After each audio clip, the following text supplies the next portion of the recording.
టెంపోరావు గారు అద్భుతంగా రాసిన కథ మిస్టర్ క్యూ. ఈ కథ నచ్చితే తప్పకుండా లైక్ చేయండి. సీవ్యూ హోటల్ పోర్టిగోల్లో టాక్సీ ఆగింది. అందులోంచి ఒక అజానుబాహుడైన ఒక వ్యక్తి కిందకి దిగాడు.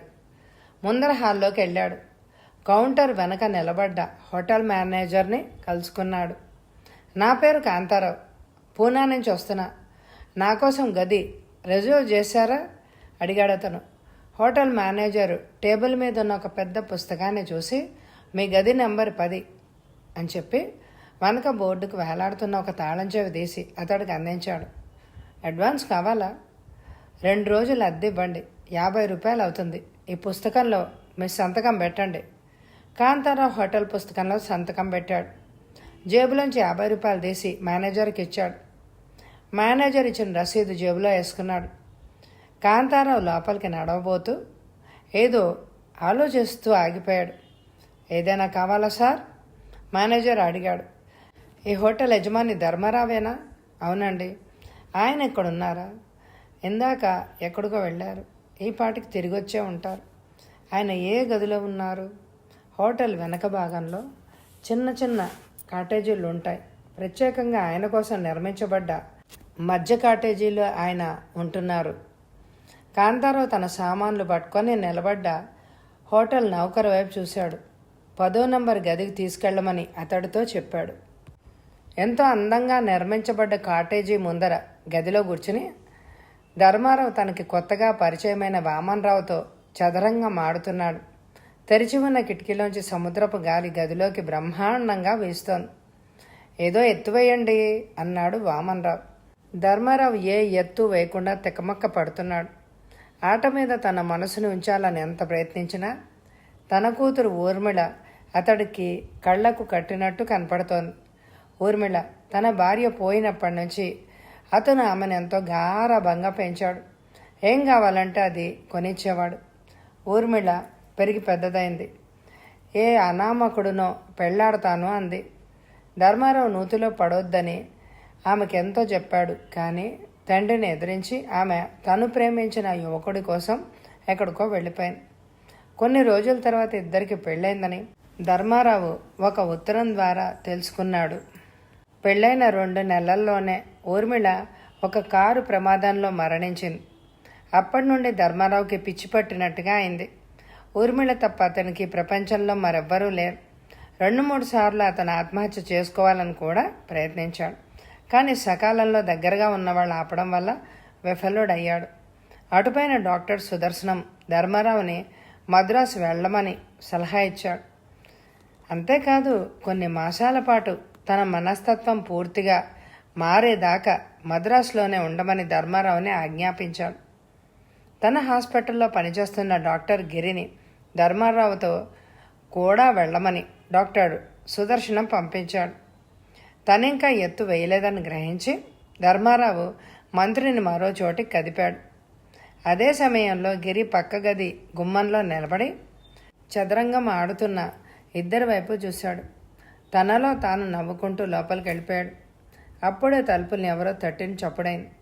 ధర్మారావు తలుపుల వైపు చూసి లోపలికి రావచ్చు అని కేకేశాడు. కాంతారావు గదిలోకి అడుగుపెట్టాడు. వాళ్ళిద్దరిని చూస్తూ నిలబడ్డాడు. నువ్వా అన్నాడు ధర్మారావు. అంతవరకు ఎంతో శాంతిమయంగా ఉన్న అతని మొహాన్ని ఏ చీకటి ఆవరించినట్టు అయింది. అతని పెదవులు కదులుతున్నాయి. అతనిలోంచి ఏదో ఉద్రేకం పొంగుకొస్తోంది. ఇవాళ్లే వచ్చాను అన్నాడు కాంతారావు. ఎందుకు? కొంచెం డబ్బు కావాల్సి వచ్చింది, పట్టుకెళ్దామని వచ్చాను. నా దగ్గర నీ డబ్బు ఏదైనా దాచుకున్నావా? ఈ హోటల్కి వచ్చే లాభాల్లో 4వ వంతు ఊర్మిళకి వెళ్ళాలని మీరు ఆమెకు రాసిచ్చారు. ఆమె చనిపోయే ముందు ఆమె వాటా నా పేరున వీలునామా రాసింది. దానికోసమే వచ్చాను. ధర్మారావు ఏం మాట్లాడలేదు. లోపల మాత్రం మండుతున్న రత్నం లాంటి అమ్మాయిని ఎత్తుకుపోయి ఆమెను వృత్తి మందిరంలోకి పంపించి ఆమెకు రావాల్సిన లాభాన్ని పోగు చేసుకోవడానికి అతను ఇక్కడికి వచ్చాడా? ధర్మారావు గట్టిగా పిడికిలు బిగించాడు. పక్క గదిలోంచి మాటల్ని అంతవరకు వింటున్న డాక్టర్ గిరి వాళ్ళ దగ్గరకు వచ్చి నిలబడ్డాడు. అలా వీలునామా ఊర్మిళ రాసి ఉండదు. నువ్వు చెప్పేది నేను నమ్మను అని ధర్మారావు అరిచాడు. కాంతారావు మాట్లాడకుండా తన జేబులోంచి ఒక పత్రాన్ని బయటికి తీశాడు. మీరు నా మాట నమ్ముతారని నేను అనుకోవడమే లేదు. కావలిస్తే ఆమె రాసిన వీలునామా ఇక్కడే ఉంది.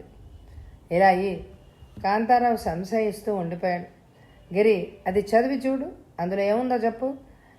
డాక్టర్ కాంతారావు దగ్గరకి వెళ్ళాడు.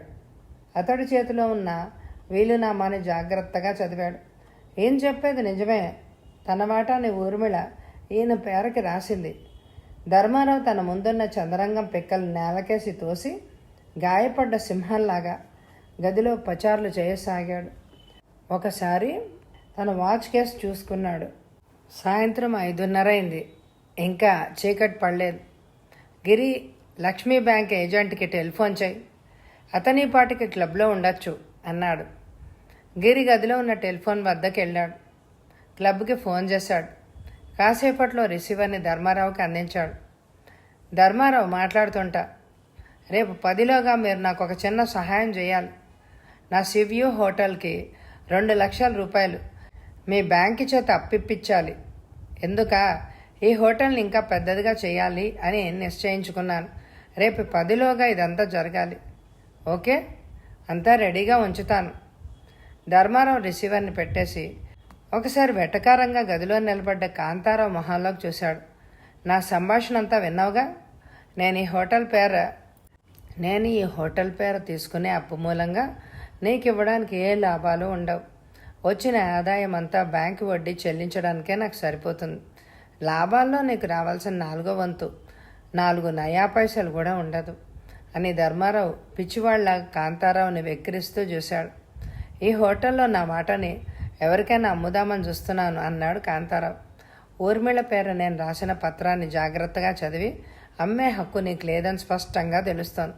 నేను బ్రతికి ఉన్నంతకాలం ఊర్మిళ తన వాటాన్ని అమ్మకూడదని రాశాను. 4వ వంతు లాభాలు మాత్రం ఆమె అనుభవించవచ్చు. నేను చాలా కష్టంలో ఉన్నాను, కాంతారావు అన్నాడు. కష్టపడు, గంగలో దూకు. నువ్వేమైతే నాకే, బయటికెళ్ళు, గెట్అవుట్. ధర్మారావు గంభీరంగా అరిచాడు.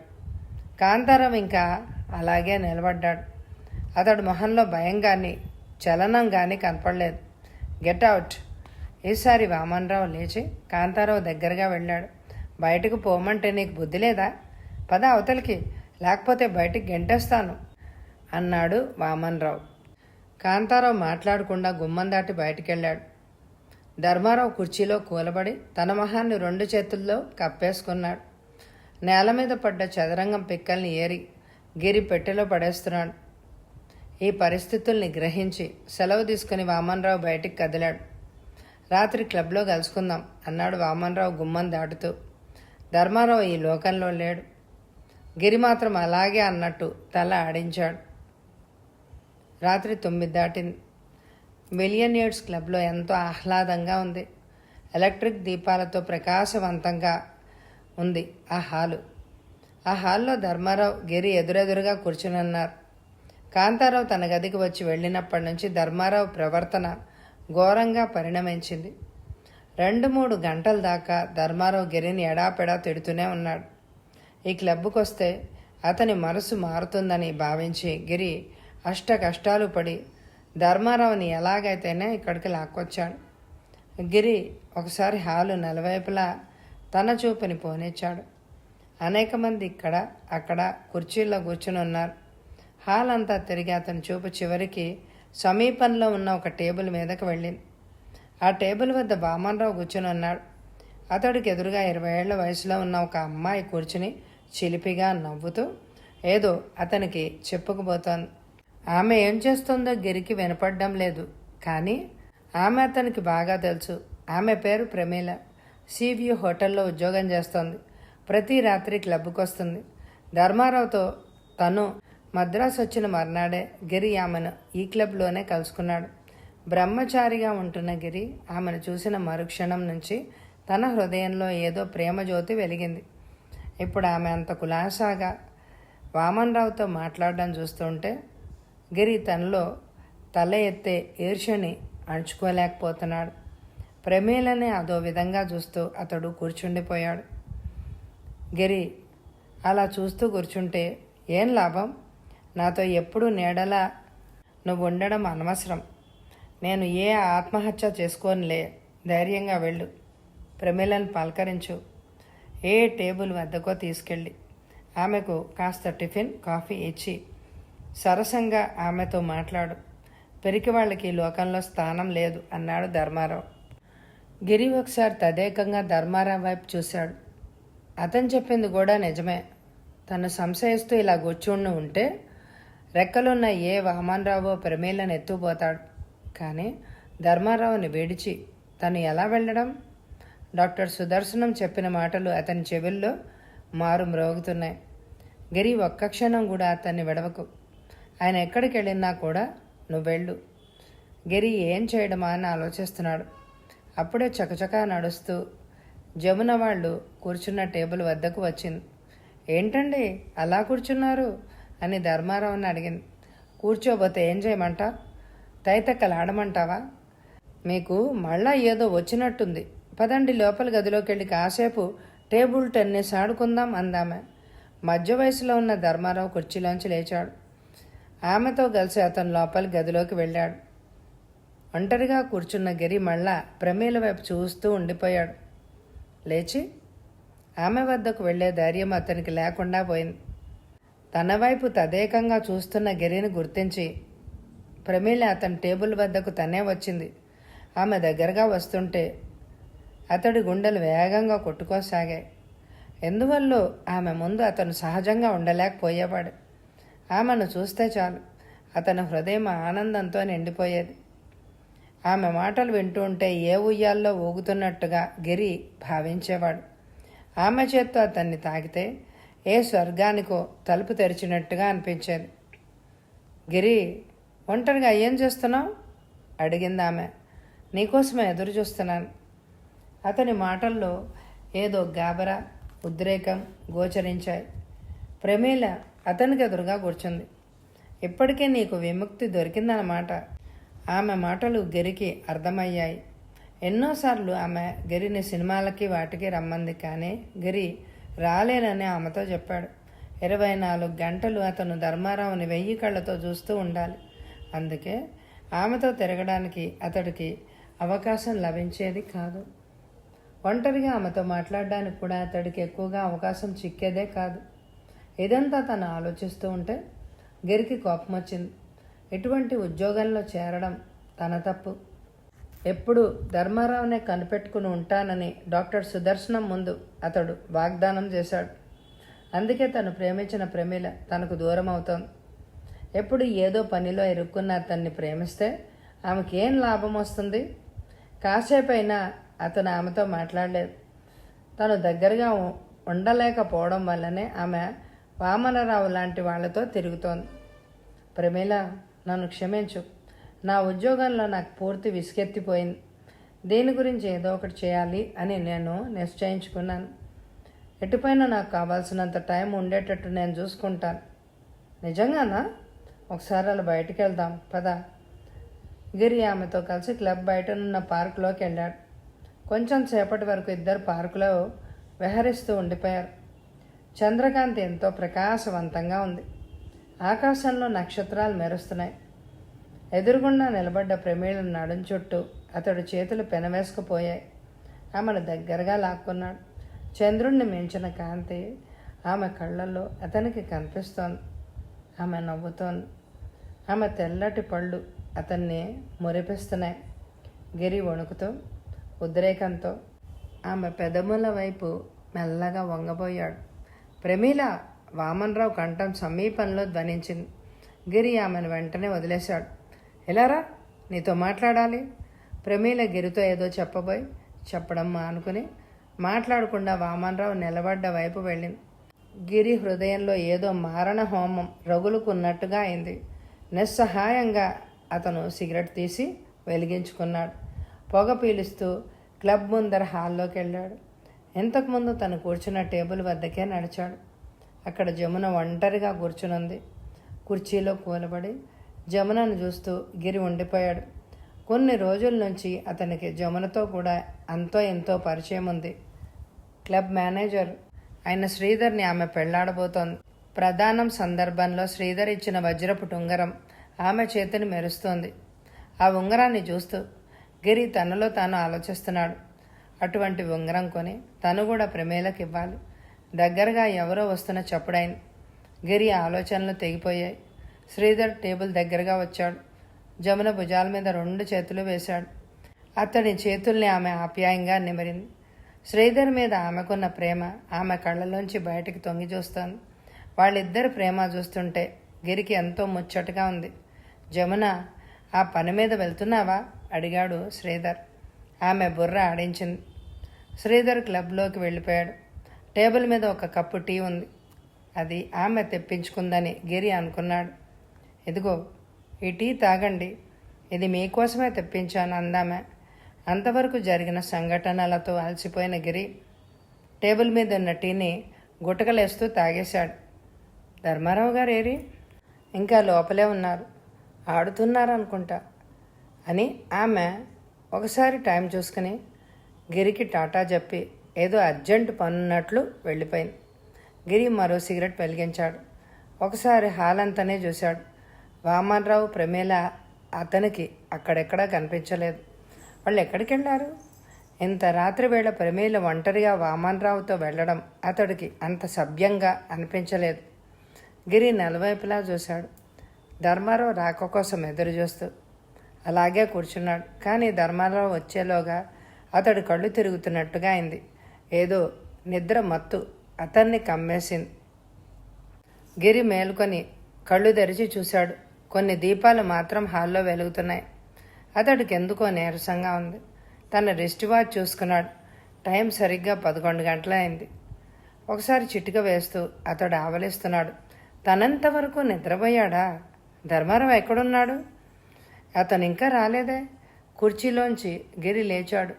టేబుల్ టెన్నిస్ ఆడే లోపల గదిలోకి వెళ్ళాడు. గదిలో 2 ఆడుతున్నారు. 4 నిద్ర కళ్ళతో ఆటం చూస్తూ బద్ధకంగా చప్పట్లు కొడుతున్నారు. ధర్మారావు మాత్రం అతని కళ్ళకు కనపడలేదు. గిరి క్లబ్లోంచి బయటకు వచ్చాడు. క్లబ్లో పనిచేసే ఒక నౌకర్ అతనికి కనపడ్డాడు. ధర్మారావు గారు ఏరి అడిగాడు గిరి. ఆయన హోటల్కి వెళ్ళిపోయారండి. నన్ను ఇక్కడ విడిచి వెళ్ళిపోయారా? మీరు నిద్రపోతున్నారు, మిమ్మల్ని లేపవద్దని ఆయన నాతో చెప్పారు. గిరి గాబరాగా సమీపంలో ఉన్న టాక్సీ ఎక్కాడు. వెనక నుంచి క్లబ్ నౌకరు అతన్ని ఎందుకో పిలిచాడు. కానీ అతను చెప్పేది వినేలోగా టాక్సీ సీ వ్యూ హోటల్ వైపు వెళ్ళిపోయింది. టాక్సీ నడుస్తున్నంతసేపు గిరి లోపల ఎంతో భయపడ్డాడు. ఒంటరిగా హోటల్కి వెళ్ళిపోయిన ధర్మారావు ఏదైనా చెడ్డ పని చేస్తే అపకీర్తి తనకే వస్తుంది. ధర్మారావుని ఒంటరిగా వెళ్ళిపోనిచ్చినందుకు డాక్టర్ సుదర్శనం తనని ఎడాపెడా తిడతాడు. గాబరాతో గిరి టాక్సీలోంచి దిగాడు. ధర్మారావు ఉంటున్న కాటేజీ వైపు వెళ్ళాడు. ధర్మారావు కాటేజీలో ఎలక్ట్రిక్ దీపం వెలుగుతోంది. కిటికీ గాజు తలుపులు మూసే ఉన్నాయి. కిటికీ అద్దాల మీద ఏదో నీడ లోపల కదలడం గిరి గమనించాడు. దాంతో అతడి భయం కొంచెం తగ్గింది. ధర్మారావుకి ఏ ప్రమాదం సంభవించి ఉండదని సంతోషిస్తూ గిరి తలుపు తోసుకొని ముందు గదిలోకి అడుగుపెట్టాడు. గదిలో దీపం లేనందున చీకటిగా ఉంది. అదే క్షణంలో ఏదో గట్టిగా అతని తల మీద తగిలింది. గిరి నేల మీద కూలిపోయాడు. తల గిర్రున తిరుగుతోంది. కొంచెంసేపు అయ్యాక అతడు మెల్లగా లేచాడు. చీకటిగా ఉన్న గదిలోంచి పక్కనున్న పడక గదిలోకి వెళ్ళాడు. ధర్మారావు రివాల్వింగ్ కుర్చీలో కూర్చునున్నాడు. అతడికి ఎదురుగా టేబుల్ మీద రేడియో ఉంది. మ్యాజిక్ ఐ ఆకుపచ్చ రంగులో మెరుస్తోంది. కానీ ఏ పాట వినపడడం లేదు. కొంచెం ముందుకు వంగి రేడియో డయల్ని గిరి జాగ్రత్తగా చూశాడు. సిలోన్ స్టేషన్కి రేడియో ట్యూన్ చేయబడి ఉంది. అతడు తెలుసుకున్నాడు. గిరి దగ్గరగా వెళ్ళి ధర్మారావు నిద్రపోతున్నాడేమో అని అనుకున్నాడు. కానీ మరుక్షణంలోనే ఏదో భయం అతన్ని పీడించింది. ధర్మారావుని తాకి చూశాడు. అతడు చనిపోయాడని వెంటనే తెలుసుకున్నాడు. ఎలా చనిపోయాడు? ఏమందైనా తాగా? ఆత్మహత్య చేసుకున్నాడా? అటువంటి సూచనలేమీ గిరికి కనిపించలేదు. కుర్చీలో వెనక్కు వాలిన ధర్మారావు శవాన్ని గిరి కొంచెం ముందుకు తోసి చూశాడు. నిర్ఘాంతపోతూ నిలబడిపోయాడు. ధర్మారావు వీపు మీద రక్తమయంగా ఉంది. శవాన్ని అలాగే వదిలేసి గిరి పిచ్చి పట్టిన వాడిలాగా బయటకు పరిగెత్తాడు. అతడికి ఏం తోచలేదు. ఫర్లాంగ్ దూరంలో కాటేజీ వెనక ఉన్న సముద్ర కెరటాల హోరు అతడికి వినపడుతోంది. ఏం చెయ్యాలో తోచక గిరి సముద్రం వైపు మెల్లిగా నడిచాడు. ఇసుకలో బరువుగా నడుస్తున్న గిరికి ఆ సమీపంలో ఎవరి మాటలో వినపడ్డాయి. కాసేపట్లో సముద్రపొడ్డున కూర్చుని మాట్లాడుతున్న వామన్రావుని, ప్రమీలని గిరి కళ్ళారా చూశాడు. వామన్రావు ధర్మారావు గారికి ఏదో అయింది, మీరు వెంటనే నాతో రావాలి అన్నాడు. ముగ్గురు కాటేజీలోకి వెళ్ళారు. వామన్రావు ధర్మారావు శవాన్ని చూశాడు. వీపు మీద ఉన్న గాయాన్ని పరీక్షించాడు. గిరివైపు ప్రశ్నార్థకంగా తిరిగాడు. జరిగిందంతా అతను వామన్రావుతో చెప్పాడు. తన తల మీద ఉన్న గాయాన్ని కూడా వామన్రావుకి చూపించాడు. వామన్రావు మాట్లాడకుండా ముందర గదిలో ఉన్న టెలిఫోన్ వద్దకు వెళ్ళాడు. ఆ గదిలో లైట్ వెలుగుతోంది. రిసీవర్ ఎత్తి వామన్రావు ఏదో నంబర్కు తిప్పాడు. పోలీస్, వెంటనే సీవ్యూ హోటల్కి రండి, ఇక్కడ హత్య జరిగిందని అనుమానంగా ఉంది అన్నాడు ఫోన్లో. ధర్మారావు కాటేజీ అనేక మంది మాటలతో ప్రతిధ్వనిస్తోంది. ఇన్స్పెక్టర్ నాయర్ టెలిఫోన్ చేయడం వలన డిటెక్టివ్ పరశురాం ఆ హోటల్కి చేరుకున్నాడు. 5 నిమిషాల పాటు ధర్మారావు శవాన్ని పరశురాం జాగ్రత్తగా పరిశీలించాడు. వీపు మీద పొడిచి ధర్మారావుని ఎవరో చంపేశారు. హత్యకు ఉపయోగించిన ఆయుధం కనపడలేదు. ఎదురుగా టేబుల్ మీద ఉన్న రేడియో మ్యాజిక్ అయి మెరుస్తోంది. నాయర్తో సహా పరశురాము మెల్లగా ముందున్న గదిలోకి వెళ్ళాడు. కొంచెం సేపటి వరకు పరశురాము ముందర గదిలో పచారులు చేస్తూ ఉండిపోయాడు. ఆ తర్వాత ఒక్కొక్కళ్ళనే ప్రశ్నించడం మొదలుపెట్టాడు. పరశురాముకి ఎదురుగా గిరి వచ్చి కూర్చున్నాడు. మీ పేరు? గిరి. మీరు ధర్మారావు గారితోనే ఈ ఊరు వచ్చారా?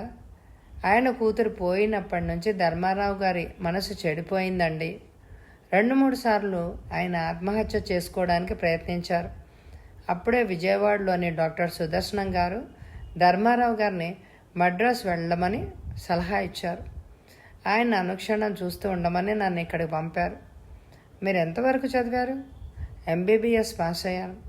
ధర్మారావు గారిని చూస్తున్నందుకు మీకు బాగా జీతం వస్తుందా? నేను జీతం కోసం ఈ పనిలో చేరలేదండి. మా నాన్నగారు ధర్మారావు గారి వద్ద పనిచేసేవారు. ఆయన చనిపోయారు. ఆయన మీద ఉండే గౌరవం మూలంగా ధర్మారావు గారే నాకు చదువు చెప్పించారు.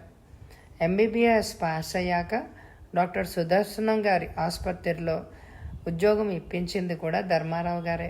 అందువల్ల కృతజ్ఞతాపూర్వకంగా ఆయనతో ఇక్కడికి వచ్చాను. ధర్మారావు గారికి ఎవరైనా శత్రువులు ఉన్నారా?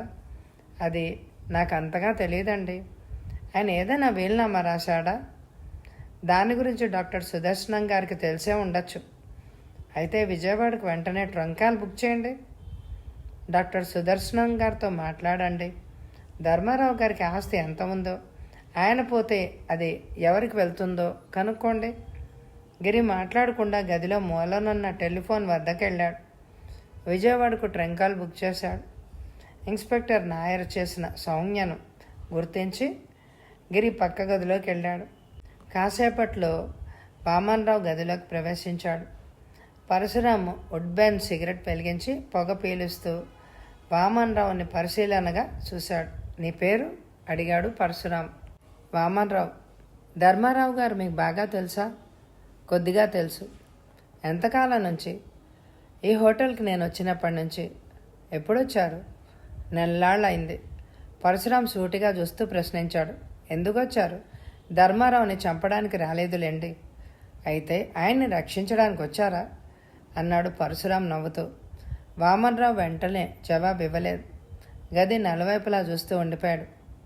ఆయనకి ఇటువంటి ఆపద వస్తుందని నేను ఊహించలేదు. మీ ఉద్యోగం? ఒకప్పుడు పోలీస్ డిపార్ట్మెంట్లో ఉండేవాడిని. ఇప్పుడు ఒక కంపెనీ తరఫున డిటెక్టివ్గా పనిచేస్తున్నాను. డిటెక్టివ్గానే ఈ ఊరు వచ్చారా? మాయమైన మనిషిని వెతుకుతూ ఇక్కడికి వచ్చాను. మీరు పనిచేసే కంపెనీ పేరు? రావ్ అండ్ పాల్ అడ్వకేట్లు, హైదరాబాద్. నేను చెప్పిన దాని మీద నమ్మకం లేకపోతే మీరు వాళ్ళకు ఫోన్ చేసి తెలుసుకోవచ్చు. డిటెక్టివ్ పరశురాం కొంచెం ఆలోచించి మళ్ళా వామన్రావు వైపు చూశాడు. ఈ రాత్రి 12 గంటల వరకు మీరు ఏం చేస్తున్నారు? బీచ్లో నేను ప్రమీల కూర్చునున్నాం. చంద్రకాంతిలో సముద్ర పొడ్డును కూర్చుంటే ఎంతో హాయిగా ఉంది. అప్పుడు గిరిగారు మేము కూర్చున్న చోటికి వచ్చి జరిగిన దాని గురించి చెప్పారు. వెంటనే ముగ్గురం ఇక్కడికి వచ్చాం. మీరు బీచ్లో కూర్చున్నారని గిరికి తెలుసా? ఆ విషయం మీరు ఆయన్నే అడగాల్సింది. ఇవాళ మీరు ధర్మారావు గారిని కలుసుకున్నారా?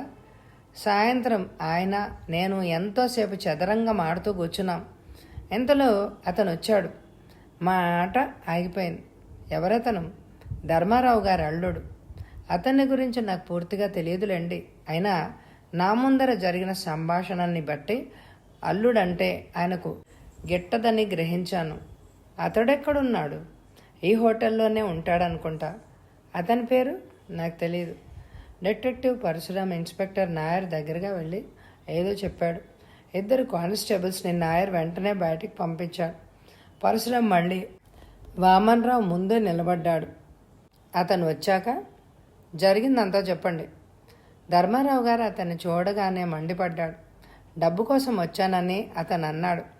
ఈ హోటల్ లాభాల్లో 4వ వంతు తన భార్యకు రావాలని, ఆమె చనిపోయే ముందు తన వాటాన్ని అతని పేరు రాసిందని చెప్పాడు. ధర్మారావు గారు వెంటనే బ్యాంక్ ఏజెంట్తో మాట్లాడి ఈ హోటల్ పేర అప్పు తీసుకోవడానికి ప్రయత్నాలు సాగించారు. ఆయన తీసుకోబోయే అప్పు మూలంగా ఈ హోటల్కి ఒక్క నయా పైసా కూడా లాభం మిగలదని అల్లుడిని వెక్కిరిస్తూ అతన్ని బయటికి పొమ్మన్నారు. చెప్పిందంతా జాగ్రత్తగా వింటూ పరశురాం గదిలో అడుగులేస్తున్నాడు. ఏదో చప్పుడు విని చటుక్కున వెనక్కి తిరిగి గుమ్మం వైపు చూశాడు. ఆజానుబాహుడైన ఒక వ్యక్తి గుమ్మంలో నిలబడి ఉన్నాడు. వామన్రావుని లోపల గదిలోకి వెళ్ళమని చెప్పి డిటెక్టివ్ పరశురాం గుమ్మంలో నిలబడ్డ వ్యక్తి వైపు చూశాడు. కాంతారావు మాట్లాడకుండా గదిలో నిలబడ్డాడు. పరశురాం అతన్ని పరిశీలనగా చూశాడు. మీ మామగారిని ఎవరో హత్య చేశారు? ఇప్పుడే విన్నాను. కాంతారావు కంఠంలో ఎటువంటి భయము కనిపించలేదు. ఎంత వెతికినా అతని మొహంలో విచారం కూడా లేదు. ఇవాళ సాయంత్రం మీరు ధర్మారావు గారితో పోట్లాడారా? నా వాటాకి రావాల్సిన లాభాలు ఇమ్మని అడిగాను. అది పోట్లాటో కాదో మీరే నిర్ణయించాలి. ఆయన ఇచ్చారా? ఎందువల్ల ఆయనకి నా మీద మొదటి నుంచి అయిష్టంగానే ఉంది. కారు ప్రమాదం వల్ల నా భార్య చనిపోయింది. ఆ ప్రమాదాన్ని నేనే కల్పించానని ఆయన అనుకునేవారు. ఆయన కూతుర్ని డబ్బు కోసం పెళ్ళాడానని ఆయన అపోహపడేవారు. ఆయనకు నా మీద ఉన్న ద్వేషాన్ని నిరూపించాలని ఎంతో ఆశతో నేను ఇక్కడికి వచ్చాను. కానీ ఆయన నా మాట వింటే కదా. పరశురాం జేబులోంచి సిగరెట్ తీసి వెలిగించుకున్నాడు. కాంతారావు కూడా ఇవ్వబోయాడు. ఈ మధ్య సిగరెట్లు కాల్చడం మానేశాను. ఎందువల్ల? డబ్బులు లేక. పరశురాం ఆశ్చర్యంతో కాంతారావుని చూశాడు. ఇటుపైన మీకు డబ్బు వస్తుందనుకుంటాను అని పరశురాము ఊరుకున్నాడు. వస్తుందిలేండి. ధర్మారావు గారు బ్రతికి ఉన్నంతకాలం లాభాల్లో 4వ వంతు మీద మాత్రమే నాకు హక్కు ఉంది. ఆయన చనిపోయాక ఈ హోటల్ని అమ్మేసి వచ్చేదానిలో 4వ వంతు నాకు లభిస్తుంది. కొన్ని గంటల్లో మీ పరిస్థితులు బాగా మారాయి అన్నమాట. ఆయన మరణం మూలంగా అనేక మంది పరిస్థితులు మారుతూ ఉంటాయి. ఇవాళ రాత్రి 12 వరకు మీరేం చేశారు? భోజనం చేశాక చాలాసేపటి వరకు ఈ హోటల్ వెనక సముద్రపు ఒడ్డున కూర్చున్నాను. 12:30కి గదికి తిరిగి వచ్చాను. అయితే సముద్రపు ఒడ్డున చంద్రకాంతిలో ఒంటరిగా కూర్చున్నారా? ఒంటరిగానే కూర్చున్నాను. పూనా నుంచి ఈ ఊరు వచ్చాను. ధర్మారావు గారు నా వాటాకి రావాల్సిన డబ్బులు ఇస్తారు అని అనుకున్నాను. ఆయన ఇయ్యనన్నారు. ఈ పరిస్థితుల్లో ఏం చెయ్యవలసింది తోచక సముద్ర పొడ్డున ఆలోచిస్తూ కూర్చుండిపోయాను. ధర్మారావు గారిని రాత్రి మళ్ళా కలుసుకోవడానికి ప్రయత్నించారా? కాంతారావు పరశురాం వైపు సూటిగా చూశాడు. ఆయన్ని నేను మళ్ళా కలుసుకోలేదు. రేపు పొద్దుటే కలుసుకుందామని అనుకున్నాను. అప్పుడే గదిలో ఉన్న టెలిఫోన్ మోగింది. ఇన్స్పెక్టర్ నాయర్ తొందరగా వెళ్ళి రిసీవర్ ఎత్తాడు. డాక్టర్ గిరి ట్రెంకాల్ అన్నాడు నాయర్. కాసేపట్లో లోపల గదిలో ఉన్న గిరి టెలిఫోన్ వద్దకు వెళ్ళాడు. డాక్టర్ సుదర్శనంతో ఏదో మాట్లాడుతున్నాడు డిటెక్టివ్ పరశురాం. ఇన్స్పెక్టర్ నాయర్ సమీపంలోనే నిలబడ్డాడు. నిస్సహాయంగా గిరి రిసీవర్ని యథాస్థానంలో పెట్టేశాడు. అతని మొహంలో ఆశ్చర్యం గోచరిస్తోంది. ఎందుకో అతను చాలా గాబరాపడుతున్నాడు. డాక్టర్ సుదర్శనం గారితో మాట్లాడాను అన్నాడు గిరి తడబడుతూ. ఏం తెలిసింది? పరశురాం అడిగాడు. ధర్మారావు గారు వీలునామా రాశారు. ఆయన ఆస్తి అంతా ఎవరికి వెళ్తుంది? నాకే. డిటెక్టివ్ పరశురాం నిర్ఘాంతపోతూ ఇన్స్పెక్టర్ నాయర్ వైపు తిరిగాడు. మెల్లిగా అతని చూపు గిరి మీదకి వెళ్ళింది. పరశురాం గారు, ఈ వీలునామాని గురించి విని నేను మీలాగే ఆశ్చర్యపోవలసి వస్తోంది. ఆస్తంతా ధర్మారావు గారు నా పేరు రాశారని ఇంతవరకు నాకు తెలియదు. తెలుసుంటే మీకు ముందే చెప్పేవాణ్ణి అన్నాడు గిరి. పరశురాం సిగరెట్ పీలుస్తూ ఆలోచిస్తున్నాడు. గిరికి నిజంగా వీలునామా గురించి తెలీదా? లేకపోతే అతను అబద్ధం ఆడుతున్నాడా? ఇవాళ రాత్రి మిలియర్స్ క్లబ్లో ఒక విచిత్ర సంఘటన జరిగింది. జమునకు ఎదురుగా నేను కూర్చున్నాను. టేబుల్ మీద ఒక టీ కప్పు ఉంది. దాన్ని నాకు అందించింది. ఆమె తాగమంది. ఆ టీ తాగాక నాకు తెలియకుండానే నేను నిద్రపోయాను. నేను కళ్ళు తెరిచేసరికి 11 దాటింది. ధర్మారావు గారి కోసం క్లబ్లో వెతికి వెంటనే ఇక్కడికి టాక్సీలో వచ్చాను. ముందర గదిలో అడుగుపెట్టగానే ఎవరో నన్ను బలంగా తల మీద కొట్టారు. కొన్ని నిమిషాల తర్వాత లేచాను. పడగదిలోకి వెళ్ళాను. ధర్మారావు గారిని చూశాను. మొదట్లో ఆయన బాగానే ఉన్నారనుకున్నాను. కానీ నిజం త్వరలోనే తెలుసుకున్నాను. వీపు మీద ఆయన్ని ఎవరో కత్తితో పొడిచారు. ఎదురుగా ఉన్న టేబుల్ మీద రేడియో ఉంది. మ్యాజిక్ అయి మెరుస్తోంది. ఏదైనా పాట వినపడుతోందా? లేదండి. రేడియో సిలోన్ స్టేషన్కి ట్యూన్ చేయబడి ఉంది. బయటకు పరిగెత్తాను. ఏం చెయ్యాలో తోచక సముద్రం వైపు వెళ్ళాను. వామనరావు గారు ప్రమీల కనపడ్డారు. జరిగిందంతా వాళ్లతో చెప్పి అందరం కలిసి ఇక్కడికి వచ్చాం.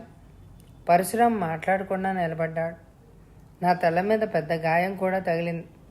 ఒకసారి ఇలా చూడండి అని గిరి తన బుర్రను కింద కొంచాడు. పరశురాము గిరి తల మీద ఉన్న గాయాన్ని పరిశీలించి ఇన్స్పెక్టర్ నాయర్ వైపు తిరిగి అదో విధంగా నవ్వాడు. ఇంతకుముందు ఎంతోమంది తల మీద కొట్టుకొని ఎవరో కొట్టారని చెప్పడం మనం విన్నాంగా అన్నాడు ఇన్స్పెక్టర్ నాయర్. నేను నిజం చెప్తున్నాను, నన్ను నమ్మండి అన్నాడు గిరి. ధర్మారావు ఆస్తంతా మీకు తెలియకుండా మీకు ఇవ్వడం విచిత్రంగా ఉంది కదా? పరశురాం అడిగాడు. గిరి జవాబు ఇవ్వలేదు. ఏం చెప్పాలో తెలియనట్టు ఊరుకున్నాడు.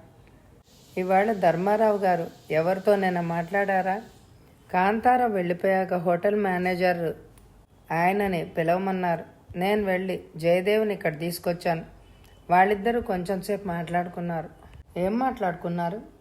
నాకు తెలియదండి. నేను నా గదిలో ఉన్నాను. జయదేవ్ వెళ్ళిపోయాక ధర్మారావు గారు నన్ను పిలిచారు. తర్వాత మరెవరు రాలేదు. ధర్మారావు గారు ఎంతో కోపంగా ఉన్నారు.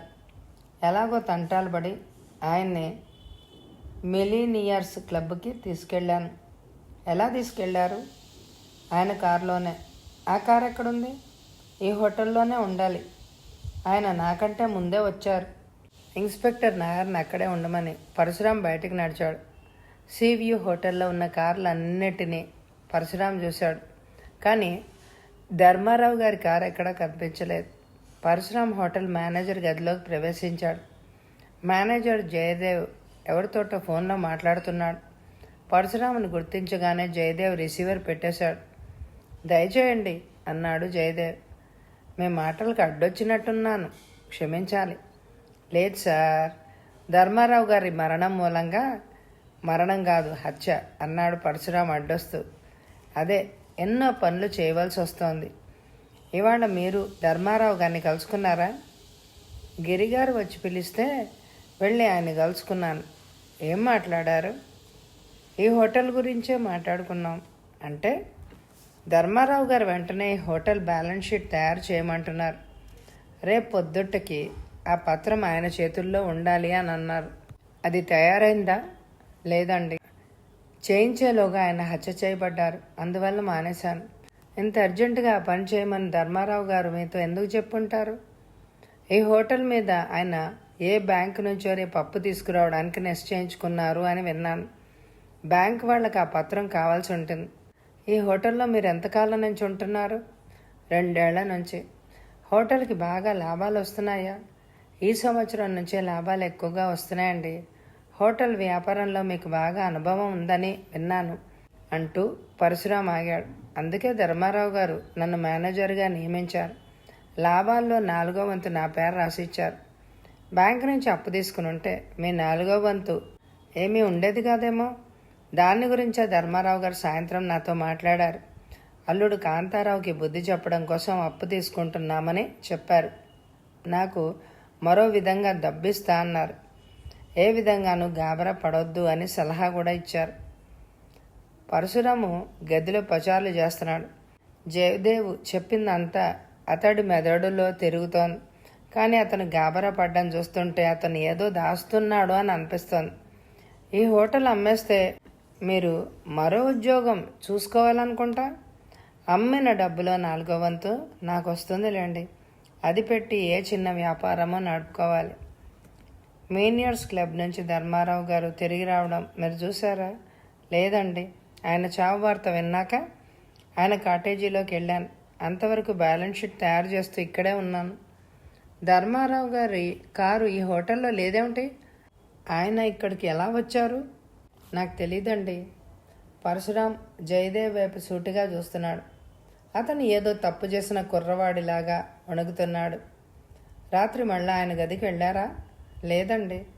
పరశురాం చటుక్కున గదిలోంచి బయటకు నడిచి ధర్మారావు కాటేజీ వైపు నడవసాగాడు. ముందర గదిలోకి ప్రవేశించాడు. ఇన్స్పెక్టర్ నాయర్ ఎదురుగా ఇద్దరు నిలబడి ఉన్నారు. అతడితో ఏదో చెప్తున్నారు. ఈయన శ్రీధర్, ఈమె జమున. నాయర్ వాళ్ళిద్దరిని పరశురాంకి పరిచయం చేశాడు.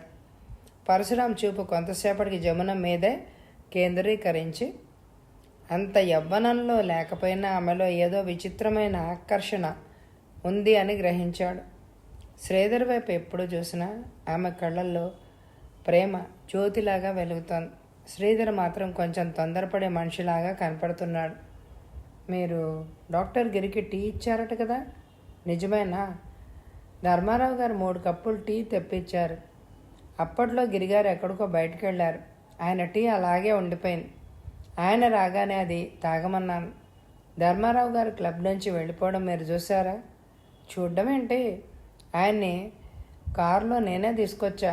ఈ హోటల్లో దిగబట్టి కార్ని క్లబ్కు పట్టుకుపోయాను అంది జమున. ఆయనతో కాటేజీకి వెళ్ళారా? లేదండి. ఎందువల్ల? ఆయన నన్ను రమ్మని పిలవలేదు. ఆయన కోసం ఎవరో వస్తాడని, చాలా ముఖ్యమైన పని ముగించాలని ఆయన నాతో కారులో అన్నారు. అతని పేరు మీకు చెప్పారా? నేను అడగలేదు, ఆయన కూడా చెప్పలేదు. ధర్మారావు గారిని మీరు ప్రతిరోజు కారులో ఇక్కడ దింపుతూ ఉంటారా? రోజు ఆయన గిరిగారు కలిసి వస్తారు. ఇవాళ ధర్మారావు గారు నేను టేబుల్ టెన్నిస్ గదిలో నుంచి ముందు హాల్లోకి వచ్చేసరికి గిరిగారు నిద్రపోతున్నారు. ఆయన్ని లేకపోయాను. ధర్మారావు గారు లేపొద్దన్నారు. ఆయన్ని ముందు హోటల్లో దింపాక గిరిగారి కోసం కారుని మళ్ళా క్లబ్కి తీసుకువెళ్ళమని నాతో చెప్పారు. అలాగే చేశాను. మీరు ఈ ఊళ్ళో ఏం చేస్తున్నారు? మిలియనియర్స్ క్లబ్లో డాన్సర్గా ఉంటున్నాను. మునుపు నాటకాల్లో పాల్గొనేదాన్ని. శ్రీధర్ గారి మూలంగా నాకు ఈ ఉద్యోగం దొరికింది అంటూ జమున కృతజ్ఞతతో శ్రీధర్ వైపు చూసింది. ఆ క్లబ్కి మీరు మేనేజరా? పరశురాం అడిగాడు. అవునండి అన్నాడు శ్రీధర్. ఆ క్లబ్ ఎవరిది? ధర్మారావు గారిది. ఆయన పారిస్, న్యూయార్క్ పట్టణాలన్నీ తిరిగి వచ్చాక ఈ క్లబ్ స్థాపించారు. మొదట్లో దాని మీద బాగా డబ్బులు వ్యయపరిచారు. రోజు రోజుకి మెంబర్లు ఎక్కువ అవడం వల్ల క్లబ్కి ఇప్పుడు లాభాలు బాగా వస్తున్నాయి అన్నాడు శ్రీధర్. మీ క్లబ్ రాత్రి పగలు తెరిచే ఉంటుందా? మందుల షాపులాగా మా క్లబ్ 24 గంటలు తెరిచే ఉంటుంది. మా నౌకర్లు షిఫ్ట్ పద్ధతి మీద పనిచేస్తున్నారు. క్లబ్లో ధర్మారావు గారు మీతో మాట్లాడారా? మాట్లాడారు. దేని గురించి? నా ఉద్యోగం గురించి. అంటే నేను 5 ఏళ్ల క్రితం మేనేజర్గా ఈ క్లబ్లో చేరాను. సాయశక్తిలో పనిచేసే క్లబ్ని వృద్ధిలోకి తీసుకొచ్చాను. నెలకు 1000 రూపాయలు జీతం. లాభాల్లో 3వ వంతు ధర్మారావు గారు నాకు ఇస్తా అన్నారు. వచ్చే నెలలో నా 5 ఏళ్ల అగ్రిమెంటు అయిపోతుంది. దాన్ని మరో 5 సంవత్సరాలు పొడిగిస్తానని ధర్మారావు గారు నాతో అన్నారు. క్లబ్ అమ్మితే అందులో నీకేమైనా వాటా వస్తుందా? రాదండి. మరో ఉద్యోగం కోసం వెతకవలసి ఉంటుంది. డిటెక్టివ్ పరశురామ్ ఆలోచిస్తూ సమీపంలో నిలబడ్డ నాయర్ దగ్గరికి వెళ్ళాడు. హత్యాయుధం దొరికిందా? లేదు బ్రదర్, సముద్రం దగ్గరగా ఉంది కదా, నాజర్ జవాబిచ్చాడు నవ్వుతూ. అప్పుడే గదిలో ఉన్న టెలిఫోన్ మోగింది. పరశురాం పరిగెత్తి రిసీవర్ ఎత్తాడు. హలో అన్నాడు. ధర్మారావు గారి గదేనా? ఎవరో స్త్రీ అడిగింది. అవును. పరశురామ్ గారిని పిలవండి. మాట్లాడుతుంది పరశురామే. మిమ్మల్ని గురించి ఎంతో విన్నాను. మిమ్మల్ని అర్జెంటుగా చూడాలి. నా పేరు సూర్యకాంతం. ఈ హోటల్లోనే ఉంటున్నాను. 2వ అంతస్తు, గది నెంబర్ 30. వెంటనే రండి. ఆమె రిసీవర్ పెట్టేసింది. ఏంటి బ్రదర్ అన్నాడు నాయర్. తెలిసాక చెప్తానంటూ పరశురామ్ గదిలోంచి బయటికి పరిగెత్తాడు. 2వ అంతస్తు రాగానే లిఫ్ట్ దిగాడు. 30 నంబర్ గది ముందు నిలబడి తలుపులు తట్టాడు. కాసేపట్లో తలుపులు తెరవబడ్డాయి. 50 ఏళ్ల వయసున్న ఒక స్త్రీ పరశురామని చూసి నవ్వింది. రండి అందామె. పరశురామ ఆమెకు ఎదురుగా కుర్చీలో కూర్చున్నాడు. ఇంతవరకు ఈ హోటల్ అంటే నాకు ఎంతో ఇష్టంగా ఉండేది. ఇప్పుడు భయమేస్తోంది. ఇంకా ఎన్ని హత్యలు జరుగుతాయో. పరశురాం మాట్లాడలేదు. ఆమె చెప్పింది వింటున్నాడు.